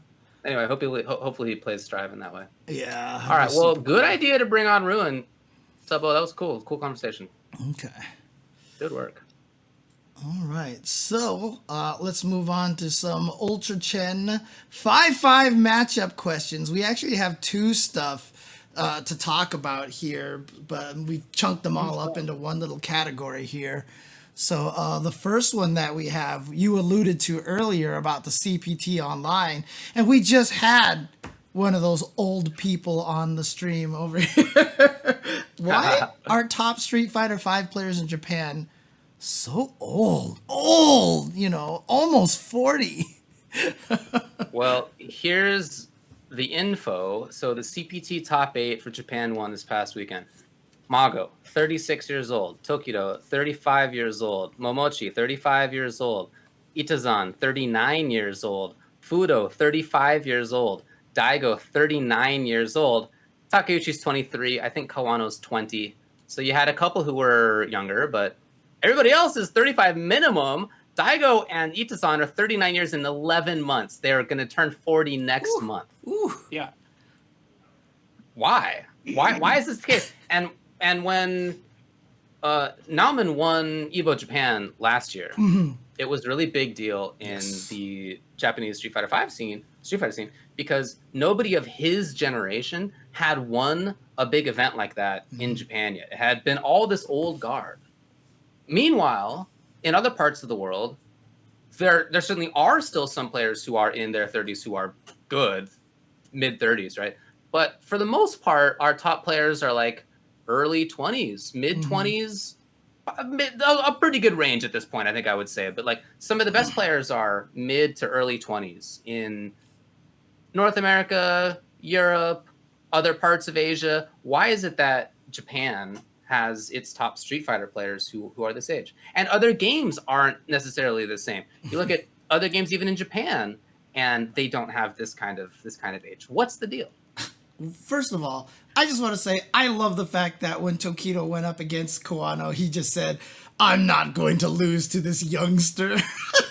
That's right. So yeah. Great. I mean, me and Jeremy were joking about it, but they brought it up themselves. Kawano was even like, "Aren't you tired of seeing the same old people win? I'm going to make sure that this changes." And then Tokido, "I'm not losing to this youngster." So it's not something that like we're just bringing up for this is actually a part of the conversation that's in the Japan scene, I think. I think this is something that they talk about a lot.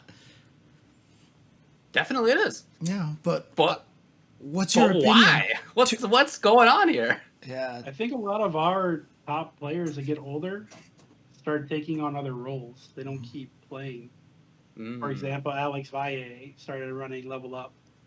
Arturo Sanchez does a lot of work with Team Spooky. Justin Wong said, "Well, I can probably make more and more consistent money streaming and creating content on YouTube." And I have a daughter now. Yeah, like I feel like a lot of our top players transition to other things as they get older. I don't think it's that they couldn't continue winning. I mean, fuck, Valle's won Wednesday night fights. Oh, yeah. Like recently, he definitely still has the ability. For sure. I just think that they tend to just transition to other stuff. Yeah. Stuff that maybe not as demanding as trying to keep up with the 19-year-old, that has 7 hours a day to play the game, It's a very interesting perspective. I hadn't thought about this before, but in something I have thought about before is the fact that in North America and other parts of the world, there is a more established kind of infrastructure for the FGC, grassroots infrastructure that people created, that we have had big tournaments. We have had for a decade now, commentary, broadcasting, all sorts of stuff like that. Like the scene here kind of has had a way to transition out of being a player and still to give a lot back to the community and still to be a very active participant in it.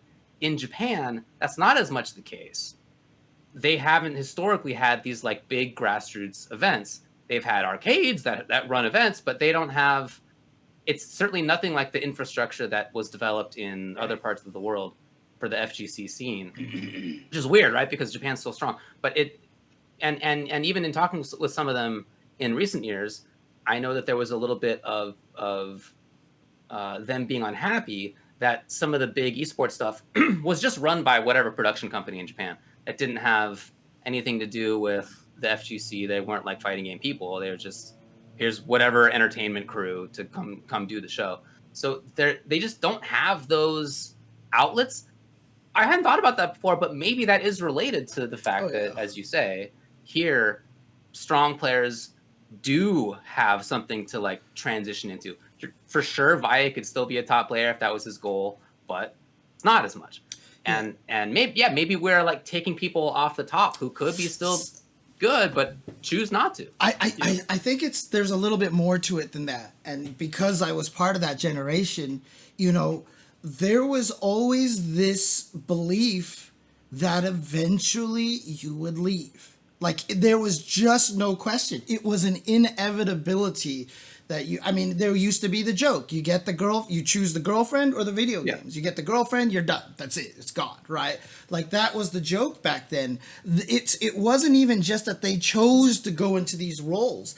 I felt like that we all felt like we had no choice but to go into those roles. You know, Valle probably transitioned into this more out of what he felt was a necessity than it was anything else. I know I'm always one of those people, because I'm old school, I'm always talking about this, but, you know, absolutely players like Tomo, like Watson, dude, if he knew what he could still be a player right now and actually make money, he would absolutely be one of the best players in our country right now. He's still, like, that guy's brain was built for playing fighting games. You know what I mean? And that's where I think the difference really lies, is that Watson, you know, was like, you know what, video games are going nowhere. I have to make a living. He started playing a lot of poker online. He dedicated a lot of his time to that. He still has a lot of that in there, which is why he ran Super Arcade and was really, you know, trying to fight for the community and stuff like that. But, you know, every one of these players, like,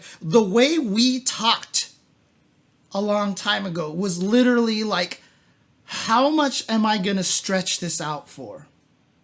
You know, most people never had any belief that we would still be doing this in our 40s. We all knew that by the time we hit 30 or mid 30s that we would be doing something else, that we would have families. Because also, remember, we're from the generation that growing up, getting married and had a family was like an inevitability. Like, nowadays, we're in this kind of generation where you don't have to have a family. You don't have to even have kids if you don't want to. You know, you can do whatever you want. For us back then, that was just an inevitability. When were we going to quit fighting games? And in fact, in 2008, after EVO was done, that was the first moment that I told myself, this is probably the jumping off point for me. This is where I'm going to quit and stop playing and stop doing fighting game stuff, because it has to happen sooner or later. Then Man, what a mistake that would have been. Yeah, 2009 fortunately happened, and that's when Daigo and Justin had that grand finals, and it was like, holy crap, I can't leave now. This would be the stupidest time for me to leave at all. So, you know, but that was the thing back then here in the States, and I'm sure same thing in Europe and such. But, you know, you go into Japan, and I go to Hey Arcade, and everybody is sitting there playing Super Turbo. Like, freaking Matsun's going in, he's just sitting there, like, Matsun's like 45, 46, 47 or something, whatever. And he's just going there and playing. I mean, when Kotaka Shoten showed up, you know, the greatest guile in Super Turbo on the planet, and I was like, oh my gosh, tell him I'm such a fan and I love him. He just was like, what the hell is happening? I'm just here playing games after work. You know, that's the thing, is the Japanese players, they've never had that feeling that they had to stop. They kept playing, and there was never any, like, time to give up video games and do this. Like, I mean, there is pressure in Japan to do that. Don't get me wrong. Daigo talks about it in his book a lot. Yeah. But there's a lot of the players who are just so into it that they just still go to work, and they still play. And so a lot of these top players in Japan, they've never really stopped. They've just never stopped. And so the best players, I still think the best players from the early ages would still be some of the best players now, because that's just a skill that they just self-selected themselves to be really, really good at. So it doesn't surprise to me. It's not a surprise to me that Japan's, you know, older guard is still really good, because their experience is always going to be a valuable thing, right? Because it's going to get you over the nerves and everything like that. And so I just think that, you know, it's not a question of why are they so old. It's more of a question of, what can we do in America to preserve the old players to want to keep playing? Well, I think there's another side to this too, which is, and I'm not familiar enough with the Japanese scene to be able to say, but are they fostering new players? Like, is that a concern for them? I guess, like, are there? Here we have so many new players, and it feels like each new game that comes out, we have so many new players who pick it up, and like they become the top players within just a few years. And that's been the case for us, throughout the whole FGC experience, basically. Is that happening in Japan for Street Fighter? Again, like it has happened for other games in Japan. I know I can think of other games in Japan where people were winning EVO or SBO or whatever, like in their early 20s. But the Street Fighter scene, that is a concern, right? Hi-Fi, yeah. So granted that, like, if some of the top players in other parts of the world had kept playing, that they could still be top players. I definitely think that that's right. At the same time, it seems a concern to me for Japan that they don't have this next generation, really. Like, what's the deal with this? Yeah, I mean, you can see it, right? I mean, that was the whole reason why Momochi and Chocoblanca started the Shinobism school. Right. Bonchan had been traveling Japan doing the whole Street Fighter tour to try to get people in there. Fugu in the chat mentions Kagechi with FCA and Mago running Level Up Thursdays with a focus on new players, and Fudo with his weekly tournament for beginners. So it definitely seems like there's a concern out there for sure that there's not enough young players basically fostering a new generation.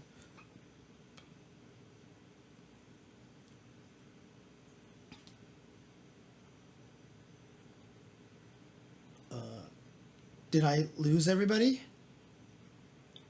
Are you there, David? Uh-oh. What happened here? Wait, hang on a second. Can people hear anybody except me? What happened over here? People in the chat can hear anybody besides me, so you can only hear me. What happened here? Let's find out what is going on here with Discord. Are still working. Okay. So James is. So sorry. Them. So I got ejected out of the Discord call. Yeah, we all did. We all did. Oh, we all did? Okay, there you go. Okay. Sorry, I just figured that out now. So, what were you guys saying? I'm sorry. Can you throw your thingy up? Which one? Yeah, throw your little stream preview for us so This we can thing? see. Okay. Yeah. Anyway, sorry. Right. Of course. Yeah. Sorry, Discord just died. My bad, everybody. No, Anyway. It's not your bad. Yeah, I guess it's not my bad. But in any case, Tupperware's bad. I'm back, baby. To me, I'm glad to hear that there's stuff that they're working on to try to get new players. But I mean, I think it's great, obviously, that players can be playing and be so competitive at 40 plus years old. There's no reason to really expect that Sako, Daigo, Ichisan, etc. are just going to become bad anytime soon, right? They conceivably for quite a while in the future until their hands fall apart, right? Like, in my mind, this could be their 60s and 70s. Like, you just keep doing it until that happens. But like, also, so wild. So it's wild. going to happen, dude. You're going to have. Why not? You have surgeons who are in their 70s. You have people who are. You have top pianists in their 70s. It's going to happen 100%. It's not going to be that many people, but it for sure will happen. Absolutely, for sure. I'll believe it when I see it. Yeah, we'll all be meeting up in the Nunavut refugee camp from climate change, and we'll all be there together playing video games. But that said, it's great, and I definitely think that people can last. But it is a concern that there's not that many, comparatively speaking, strong players in Japan when it comes to Street Fighter. It seems to me. So I'm glad to hear that there are people working on that front. Yeah. But again, obviously there is that side, right? Like maybe the younger players just aren't being fostered enough. But, I do think a lot of the young players out there are really good. I just think that the old guard right now is just, I mean, again, Fudo and Itazan, if people don't remember, are 2 of the 4 Virtua Fighter gods in Japan. Like, they're considered gods because literally nobody can beat them. And Fudo was only the most recent one added to it. And so, you know, one of the things that... And Fudo is the only one who's been able to beat their former teacher. I don't remember if it was Itazan or something, but like... Itazan. Yeah, it was Itazan. So, you know, it's just one of those important things to note. Like, these players that we're talking about here, you know, are... like literally just on another level. So they've definitely like they're definitely special. They're definitely extremely talented and special players for being where they are. So it's not even just that, you know, the experience and stuff like that, but we are all lucky as fans that they found fighting games as a hobby of theirs, because like I said, it's almost like they were kind of born to do it. So it is true that this is still the first generation of fighting game players. And that's something that we've remarked on before, as Tiny Tech says in the chat. You can't be older than like Sako, James, that's basically the max. Jason Cole is like in his late 40s. You are not older than Cole and started playing video games when you were young. That's it. Like, there's nobody in their 60s who started playing video games when they were young. They just weren't around. Right. So I definitely think that we're gonna see, well, competitive games. You know what I mean? I mean, Street Fighter came out when Cole was 20 or something, right? Right. Like you're not older than that and have grown up playing fighting games. So it's conceivable to me that we'll just keep doing it forever. Why not? Yeah. And what was I going to say? Oh, that's right. Like, I think maybe the oldest player that I know of that was really, really strong might have been Chikyu Sadam. Because even back back at Evo, the first Evo ever, I think he was already like 45 or 46 during that tournament. So, but yeah. He's definitely the outlier, for sure. Chikyu, and then what's the name of the other guy who lived in the U.S. for a while? Is also from Japan. Much older than us. Kuni. Yeah. So there are a couple outliers, but but for again, the most part, my older brother, who's turning 50 next year, is as old as Pong, right? So that's just an indication. People, whenever someone tells me, "Aren't you supposed to outgrow video games?" my response is, "There's nobody old enough to have outgrown them." We don't know if that's supposed to happen. Right. And the answer, from all we can tell, is definitely no. Dude, my grandpa was playing, cribbage and chess or whatever when he was in his 30s. He kept doing that his whole life. Like, why would it be any difference for us? If you're in your 30s and playing something, if you're in 40s and you're playing something, it's just a lifelong thing. Yeah. Like, you're not going to be like, I can tell you why I stopped playing video games. It's because of that goddamn Shiva stomp. Okay, let's you want to talk about that? Here. We got a minute 40. All right. I was thinking about that. I thought these were 2 separate topics that we were doing at different times. Well, it looks like it's all been shoved in. So all right. Well, I'll reset the timer, and I'll set maybe it. Maybe not 20 minutes. Yeah. I'm 3. I'm gonna set it to 600 seconds here. So there we go. Okay. Well, here's what happened. We can blitz through this one.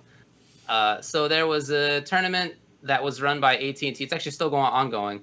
It's a few weeks, and it's basically people who are from other video game genres trying out other games in competitive ways. And last week was Mortal Kombat 11.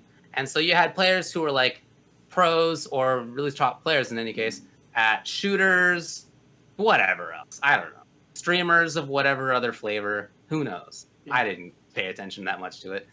And I watched it because Steve and Rip were commentating. Golden Boy, I think they're all great, so I watched it basically for that. But while that was happening, these are players who don't have much experience. So they had people in the MK scene teach them what to do, and each of them had like 1 or 2 people who was helping them figure out how to play the game, giving them some advice. Well, one guy was recommended to pick Shiva and to do Stomp, the input for which is down up. And when she goes up into the sky, it creates a mix-up automatically. So she can come down right away, and it's unblockable when she does. She can choose to come down right away, and if you're there, you get stomped. She can also delay it, and she can also delay it more, and she can also move left or right if you have a certain variation as well. So she goes up into the sky and it just creates a mix-up, and that's a mix-up that is legit. Like if so you can't jump out of it because she'll hit you down, but you can dash out of it. You can use movement options to get out of it. You can actually hit her as she's coming down. So if you have something that like hits above you really well, you can use that. But if you're a player who doesn't know the game very well, you don't know any of this, and somebody's doing Shiva Stomp on you, it's basically an infinite. So that happened to somebody. This one streamer basically got infinited, and it was so distressing to her that she cried a little bit, and it was not fun for her. Well, many people in the stream chat were upset and were ripping on the idea of Stomp and how it's too good and how this game can't be taken seriously, and even got the dude to apologize. The guy apologized on Twitter and was like, sorry, I didn't think about how that was, like that kind of situation. So, yeah. It's true. What do you think about this situation? Get good, scrubs. Right. Ooh, so, eat it. He shouldn't have needed to apologize, right? Like, that's just not something to apologize about. $100,000 on the line. You stomp people to death. That's yeah. We didn't say they're playing for a tremendous amount of money. It's not like it's just a charity event. Like there's hundreds of thousands of dollars on this. Yeah, for sure. But yeah, you get that bag. For me, that's not where the conversation is on this whole entire thing. Should he have done it? Of course he should have done it. Like, that's not even a question, right? Like, and should he have apologized? No, there's nothing to apologize. But again, this all just kind of comes down to what I really want to talk about was just how fighting games are very unintuitive for people. You know what I mean? Like, there's just like a problem like that. The reason why a lot of people feel it's cheap is because they can't solve it. And it's really weird because, like, for us as fighting game players, we're like, just dash. Like, oh, you get away, just like dash, and you're through, right? So I mean, as a little bit of context, there are quite a few MK players who think that it's too good. Yes. I'm not. It's fine for me, but like, it's a pretty common position that people are tired of it. Yeah. Right. But the thing about it is, honestly, this to me just speaks more volumes on fighting games being unintuitive. And how I've often said one of the things that makes fighting games really hard to learn is that fighting games are antithetical to human nature. And like trying to block all day is going to get you killed. Trying to run away puts you in the corner. Like, fighting games do not play natural to the human defense mechanism. Flailing doesn't work in fighting games either. It's just, I've been on this trek trying to figure out how to make fighting games appeal to a lot of people more. The reason why it worked before, in my opinion, is because you had the social environment. The reason why it's not working right now is because we're all playing online by ourselves. And like I said, I feel like it's more of a, and again, we're not going to expect these people playing it for the first time to be able to avoid the stomp. But there needs to be something in-game that naturally teaches you how to do that. You know what I mean? Like, hey, in the original Legends of Zelda, the first screen, the cave is off to the side because they want to make you move sideways and up to get to the cave, to get to get your sword the first time. Hey, in the very first Super Mario Brothers, there's one Goomba coming at you. There's a Mega Man X. One of the greatest games at teaching you how to play the game by playing the game. In that first stage, there are like 7 videos on YouTube out there about how brilliant that first stage is. And I think fighting games are awful at that. And that's the main thing I kind of wanted to bring out about this. Like, I feel like this is one of the biggest weaknesses of fighting games. And that's kind of where I want to go, because as a casual player, when you jump into it, you're just not going to have the natural ability to survive a lot of these things. And, you know, like I said, I'm not expecting 1 week players to do that. But fact is, 6-month players, 1 year players, 2 year players may still have trouble with this and still lose to this and not even have to deal with, like, you could just down up raw timing every time and they will die. You know what I mean? You don't even have to go into the extra mix-up. And there's something about fighting games, and that's just a problem that we need to address, in my opinion. That's the way. Thanks very much to Fat Cat for the 5 gifted subs. Much obliged. Woo! And I will get back to you, Fat Cat, on DMs. I've just been slow and lazy about it. That's all. So, and again, you know, yeah. To me, the only bummer about the situation is that it was seen by like a lot of people. Like there were a couple 100,000 people watching in total, is my understanding, across various streams, and so a lot of people saw Shiva Stomp, and it does look pretty stupid.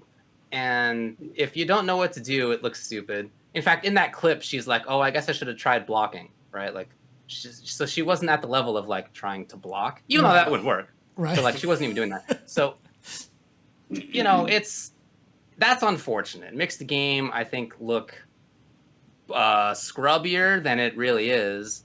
And this is one of the few times where I can see what people mean by some characters and moves like shouldn't be good. Like I get it. Even though for me this move is fine, I get hit by it too for sure. But like I also understand what the counters are, and I can get out of it sometimes. Just a mix up, and sometimes you win, sometimes you don't. That's my view of it. But I know that many people think it's terrible, and it's like such a prevalent opinion that maybe they shouldn't have made it good.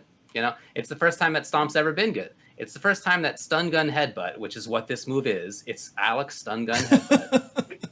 It's the first time it's ever been good, and like maybe that shouldn't be, you know, just because it produces such an outcry, even if it's beatable. So anyway, all right, let's move on. And well, there was something that somebody said in the chat over here that I wanted to address here. Oh, they're saying it's the same way for other games. Like I said, you're going to lose in a lot of other games, but, you know, like you can teach somebody how to do down up and then blow somebody up in a fighting game.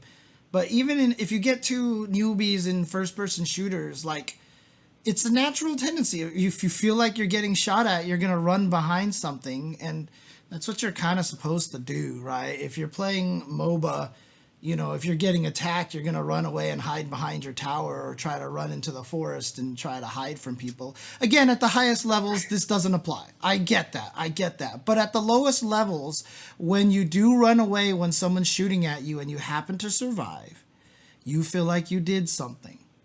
In a fighting game, when someone's attacking you and you run away and you get trapped in the corner and die faster because you ran away, you don't feel like you succeeded at anything. Fighting games are really, really hard to make you feel like you did something right. And that's one of the hardest things about fighting games, in my opinion. And it's why I like what Strive is doing. So, well, let me just say it has not been my experience that at low levels of shooters and MOBAs, the people will run away. That's never been my experience. But I'm just saying, right, like, you can, or if you want to run at people and shoot at them, you can. That's just the thing. So, fighting games, you can't do anything. Somehow, we've been super slow on this stuff. We should probably skip a couple of these. Okay. So, let's do that. You guys have just been chatty tonight. But we have been very chatty today. I'm just chilling. I've said like 10 words all night. That's true. All right. Well, let's just do one of the viewer matchup questions then. One it is. Number 1. Is it a game developer's responsibility to let the community know that they have officially ended support for a given game? With SF6, number 2, with SF6 looming, I'm concerned that my character won't be in the next iteration. Have you ever not played a title because your main character wasn't in it? Or did you just learn someone new and get over it? Number 3, to what extent can VTubers expand the player base and viewer base of fighting games? Specifically a casual audience that plays just for fun. 4, the average age of a competitive esports player retires is at around 25. Why do you think that is? What makes fighting games different? Number 5, do you like to work on one skill at a time or multiple things concurrently? For example, playing matches only focusing on anti-airing and nothing else versus anti-airing and whiff punishing and execution. Number 6, do you think having older titles at tournaments creates more excitement for the scene? Can this bring in new players, or does this just appeal to veterans of that game? Number 7, what does getting involved with your local scene mean and look like in 2021? Number 8, other than netcode, what would be 3 things where most devs are dropping the ball in fighting games?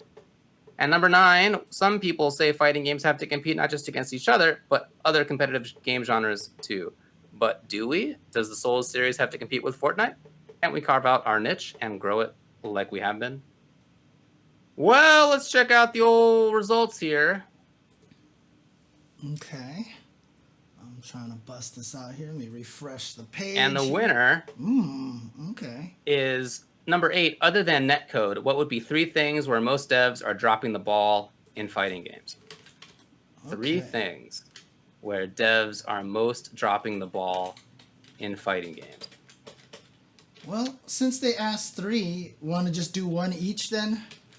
That's a great idea. I love it. That's What I'm going to smart say, idea. just to pull off the low-hanging fruit in my view, is that more fighting games need to be doing better on single-player content. Single-player content for most fighting games is pretty dumb. Most story modes are bad. There's only a couple exceptions to that. and not even just that, but like other things to do than play a story mode in single player or just like grind through arcade over and over again. There's only a couple of games that have significant one-player modes, and I think that is really good at bringing in casual players, some of whom will then become competitive players. So for me, that's the answer.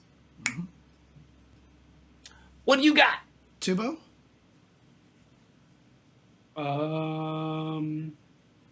If you want, I can go first. I can go first here. Yeah, you go ahead. Let's see what you So, say. I mean, it's the same weird thing that I've been fighting on for the longest of time. It's kind of related to David, but, you know, I think that the ranked experience needs to be more enjoyable. I think that people are dropping the ball on what they're trying to do with ranked. And yeah, you're competing with other people, but there needs to be more to it. There needs to be something more added than just this lonely grind of gaining points and losing points and gaining points and losing points. You need to encourage players by still rewarding them with certain things. They still need to have some sort of fun factor. There needs to be something on top of ranked to make it fun. And, to make it so that it maybe even feels more like a one-player experience, even though you're playing against other people. Getting rewards to decorate your virtual house or getting ways to dress up your virtual doll, I think that those things are important. And I think that, and again, those are really limited examples because if I had thought of the answer for it, I would have already told somebody to make it, but I don't know the answer to this question. I'm still trying to figure it out myself. So. Yeah, man, I just play to fight people. I really don't care. I'm just gonna be honest. Right. They're doing fine. They're doing great in my eyes. I got training mode and playable netcode. But what could is not the care less about the other stuff. But what is the one thing? Okay, so even from a competitive standpoint, then what do you feel like? I wish they would be a little more risky with launch characters. I don't like the trend of the very safe launch characters to get new players to come in or whatever they're trying to do. I wish the opening roster of games were riskier than they have been. More Injustice 1. I'm definitely on board for that. If Street Fighter V now had come out on launch, if Dragon Ball FighterZ now had come out on launch, et cetera, the games would have been they would have had a much different following, a different outlook. Totally agree. Yeah. That's a good answer. Yeah, no, that is All good. right. We're gonna skip the next one. As you saw, we got a bunch of questions. I'm gonna roll those over into the next week's 5-5 matchup. Okay. Sounds good. All right, let's blitz through game and community news.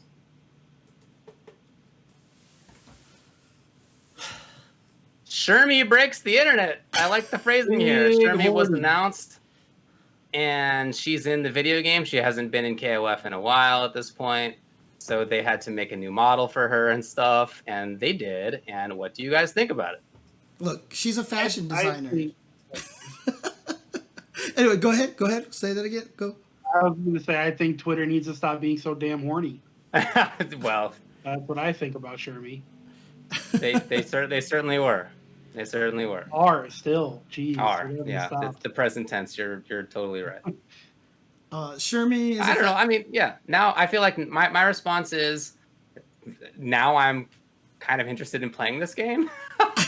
they have a grappler character in there, and now, I mean, she grabs people. That's the thing. Yeah, that's what I want to do.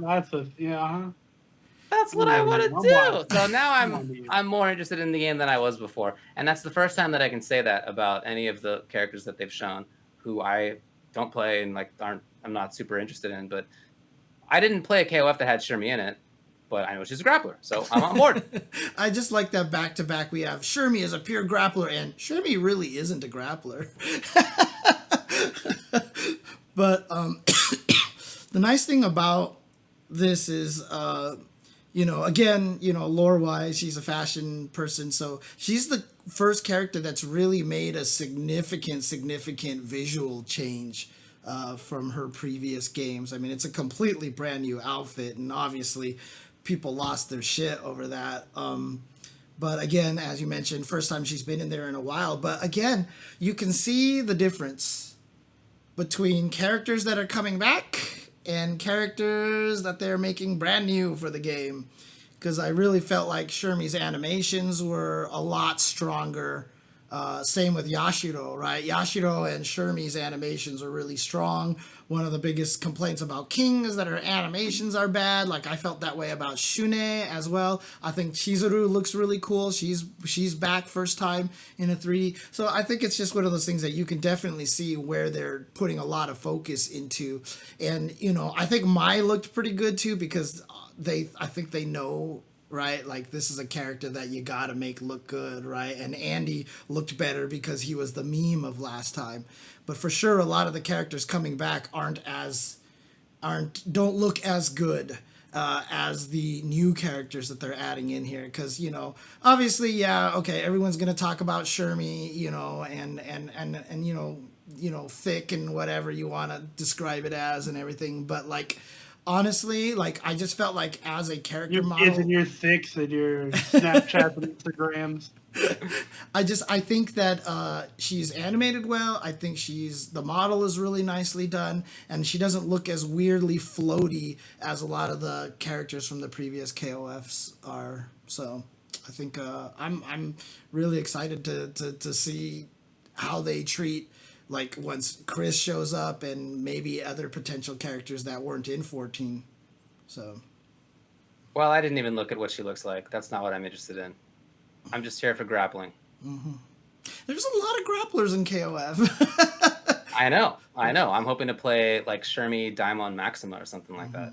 My dream would still be that they would put King of Dinosaurs in there, and then all of a sudden they would also reveal T-Zok.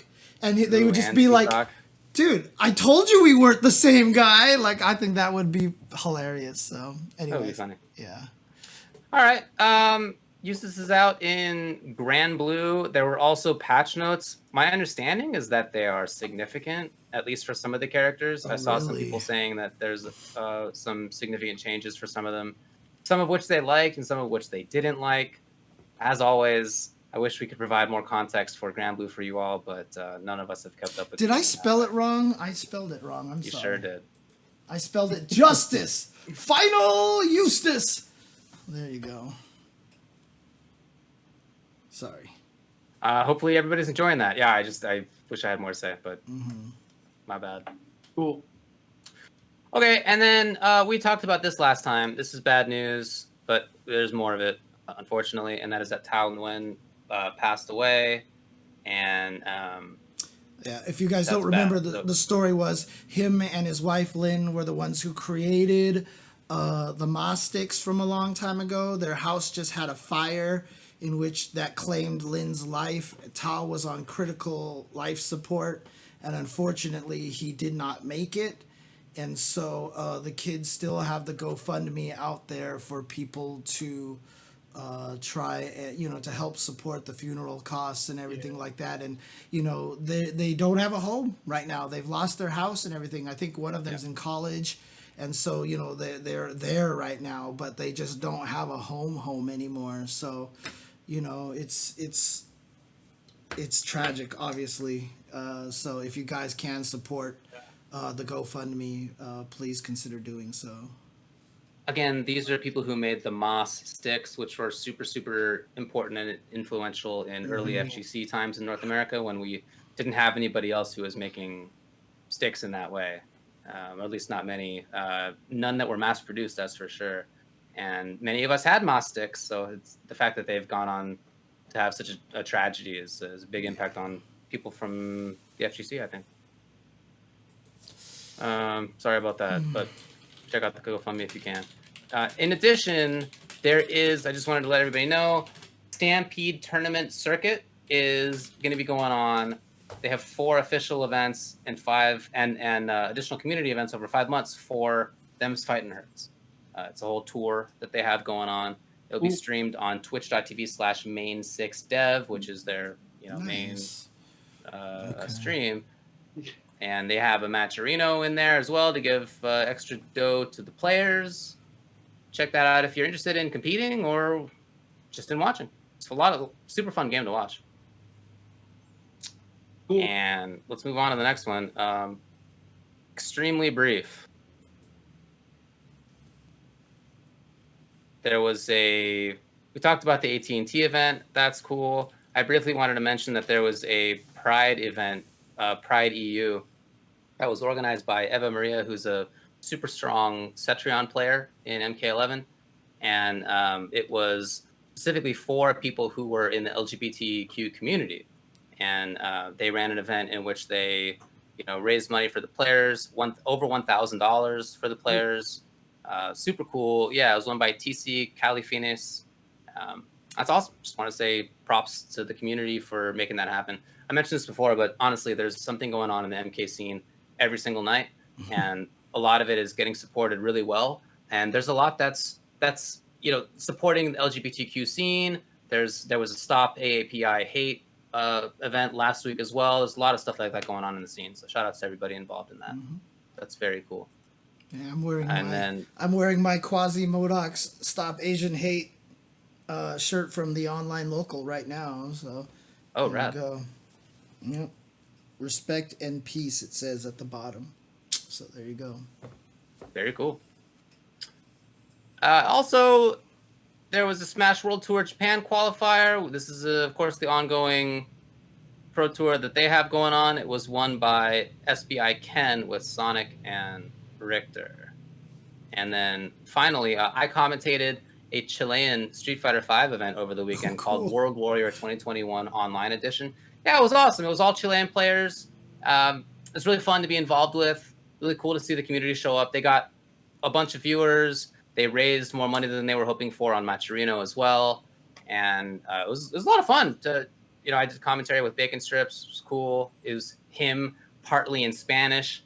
And then, we would have conversations in English. Then he would commentate in Spanish. So it was just a lot of fun. It was won by Kless, who beat Shanks. So it was Boxer versus Ryu in the finals. Yeah, Chilean scene is awesome, dude. Shout outs to the Chilean FGC. The Skullgirls Championship Series 2021 Top 16 with $10,000 on the line is this weekend or within the next couple of weeks. Twitch.tv/SkullgirlsGG is where you can watch that. And then also upcoming, the Mortal Kombat movie's coming out. Ooh. Upcoming. Do you have your HBO Max all ready to go, David? I will watch it. Do you want to watch it? Do you want to watch it together? Are you going to watch it? Well, I don't know. I mean, maybe. Yeah, I have HBO Max. I do too. I do not, but I'll watch it when I get around to it, so it's all good. Although I am considering seeing it in theaters. Oh, really? Ew. But I mean, is that safe? Is that safe still? My boy is vaccinated. Yeah, I know. Fully vaxxed. But that's the thing is that good enough though? Because like I said, I still know people who have transmitted it to non-vaxxed people when they're vaxxed, and I'm still super paranoid about that. So, I mean, my understanding is that it's not 0% chance, but I mean, I'm continuing to social distance and I'll wear a mask, so I think it's gonna be okay. okay. Anyway, I'm thinking about it. I'm not sure about that yet. I mean, like I said, I was already kind of like I said, I didn't even know I had to go into the studio for that Street Fighter V thing. So the fact that I had to do that out of nowhere kind of got me all paranoid too. But hopefully Things we're are going to okay. be changing here, James. Things are definitely going to be changing. Also, if you're in the United States, please get the vaccine. Everybody age 16 and up is eligible for it right now. Please to do it as soon as possible. Also, sorry to the rest of the world, which had literally the worst week of COVID in world history last week, outside of the United States of America, which is miraculously handling it better than many other places at the moment. Yeah. Well, Good luck to everybody else. We had a change of leadership. I don't know if you heard about it. We sure did. All right, let's get to a couple of these mailbags, and I'll just roll over the next ones, the other ones, to the next time. Is there that many? Yeah, we have a bunch actually. Oh, damn. It's cool. Thanks to everybody who's been giving us questions. A lot of these are super fun. All right, so what's your favorite holiday food, drink, and why? Go. Holiday food, drink, and why? Food and drink, or drink made out of food? A drink made out of food, Tupperware. Then there would have to be turkey in a blender with gravy. Oh, God. Have you actually done that before? Horrible. No, of course not. What the hell? No, your favorite food and drink. Cran grape juice. Cran grape juice is my answer. It's delicious. Interesting. Cran grape juice. I gotta try that actually. It sounds kind of good. So good. All right, It's what's your Ocean favorite Spray food? Cran grape juice. Are you telling me that your favorite food is Thanksgiving? My favorite holiday food? Yeah. Like, I mean, yeah. Why would it be any other holiday? Thanksgiving can be whatever you want it to be. Okay, but there are traditions. Sure. Yeah, I'll take a deep fried turkey over a Christmas ham Ooh. any day of the week. Okay. And like no question. Yeah. Not even a debate. Well, my answer is let's see, which aspect of the Passover meal is my favorite? I'm gonna have to say it's the matzo ball soup portion is my number one. That is so good. Man, matzo ball soup is great. My number two is the Chinese food that I get on Christmas. as is the way of my people. Yep. Jewish tradition. What about you, James? As well. Nice. For me, I mean, it's the meal that my mom makes every year at Chinese New Year. I mean, like the food. Oh God, it's so good. Every time I go home, I like try not to eat anything for that day so I can stuff myself as much food as possible. To be honest with you, outside of Chinese New Year's, growing up, I never celebrated really any holidays with like meals and stuff like that, right? So for Thanksgiving, we just fucking run to a hometown buffet or some shit, just to get some turkey there and everything, because there's only 3 of us, so there's like no point. Like my brother and his family can never join for a lot of these things, and so there's really no point in making a big meal and having it just sit there and be left. And I'm not even going to be around to eat the leftovers. Yeah, so. Well, we always get a bunch of take-home stuff that my mom makes for Passover. We bring home the matzah, and we bring home the charoset, and we bring home the maror, and we bring home... and we bring... Thanks, Doubleware. Okay. Don't forget the kreplach. Thanks to ATP for that question. All right. EX Casmer on Twitter asks, what is your favorite leg? I mean, we just talked about turkeys, right? So, I mean, can we just say turkey leg, actually? Thinking out of the box. I like it. What is your favorite leg? What's your favorite leg? I will say fried chicken. That's because there was a blasphemous post on Facebook asking people which part, which one can go, and they listed the 4 major parts of chicken, and I saw some people actually say the leg, and that is blasphemous because the chicken leg is like one of the best parts of a chicken. So Wait, what's Last the leg 4? of my workday. wing, breast, thigh, and leg. That's the 4 main parts of a chicken, right? Okay, fine. Anyway, Tobo, what was your answer? The last leg of my workday is my favorite leg. You guys are you're thinking out of the box here. I like your answers. Okay. What about you, David? Where's your out of the box answer? I was just gonna say my right leg. I think it's the winner. That's the one I would absolutely keep between these two. All right. First of all, my left leg shattered into 5 pieces when I was 11 playing football in our schoolyard, which had a bunch of gopher holes. I went up to get an interception while we were playing football, and my foot came down directly into the gopher hole. And then also, my friend who I was covering, who weighed a lot more than me, landed also in that hole on top of my ankle, and it basically it exploded. And I was gonna ask you which of the legs took out more of the kids during hockey, because it was absolutely the right leg. The right leg's always been the winner. The right leg for me has okay. always been the champion There you between the go. two. Ever since my left leg, it still hurts right now. It's never not hurt. That was 25 years ago, I guess. And it's probably never going to change. So screw the left leg. But the right leg is pretty good. My left knee also hyperextended again the other day, which is a problem that hasn't happened for a while. So anyway, left leg sucks. I'm on team right leg. Thanks to EX Casmer for that fantastic question. And then Gabe B NYC asks our last mailbag question for the day on Twitter. What is Casmer's favorite leg? Did he see that question from Casmer, and so he asked that? I think that's right. What is Casmer's favorite leg Yeah. is a leg of some irrelevant character in the worst movie you've never heard of from 1982. That's his favorite leg.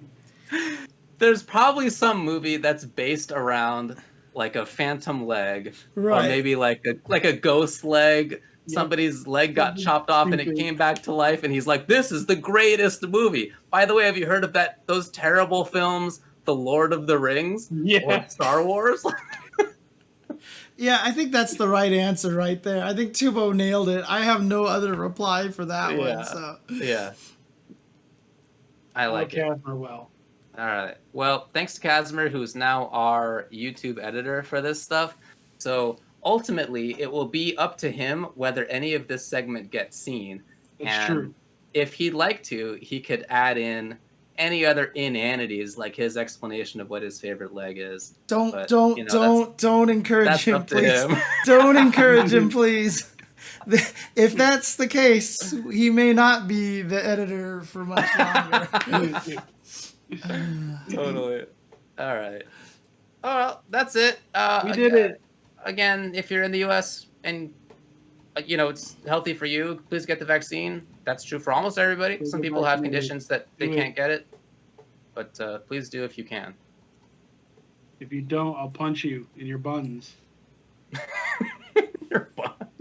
Right in the buns. I'm a buff baby that can dance like a man. Come on, man. You got to. I have no Where am I- idea. Where are my Adventure Time fans at? Yeah, you're going somewhere I can't follow, unfortunately. Sorry. Adventure Time is one of the great shows of our generation.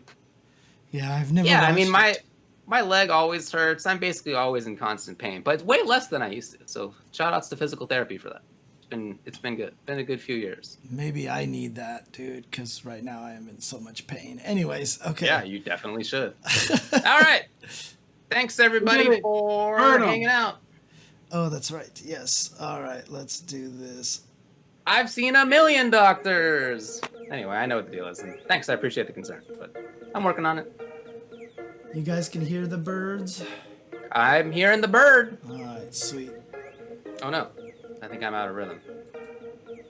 It's the first time that's ever happened. I doubt that.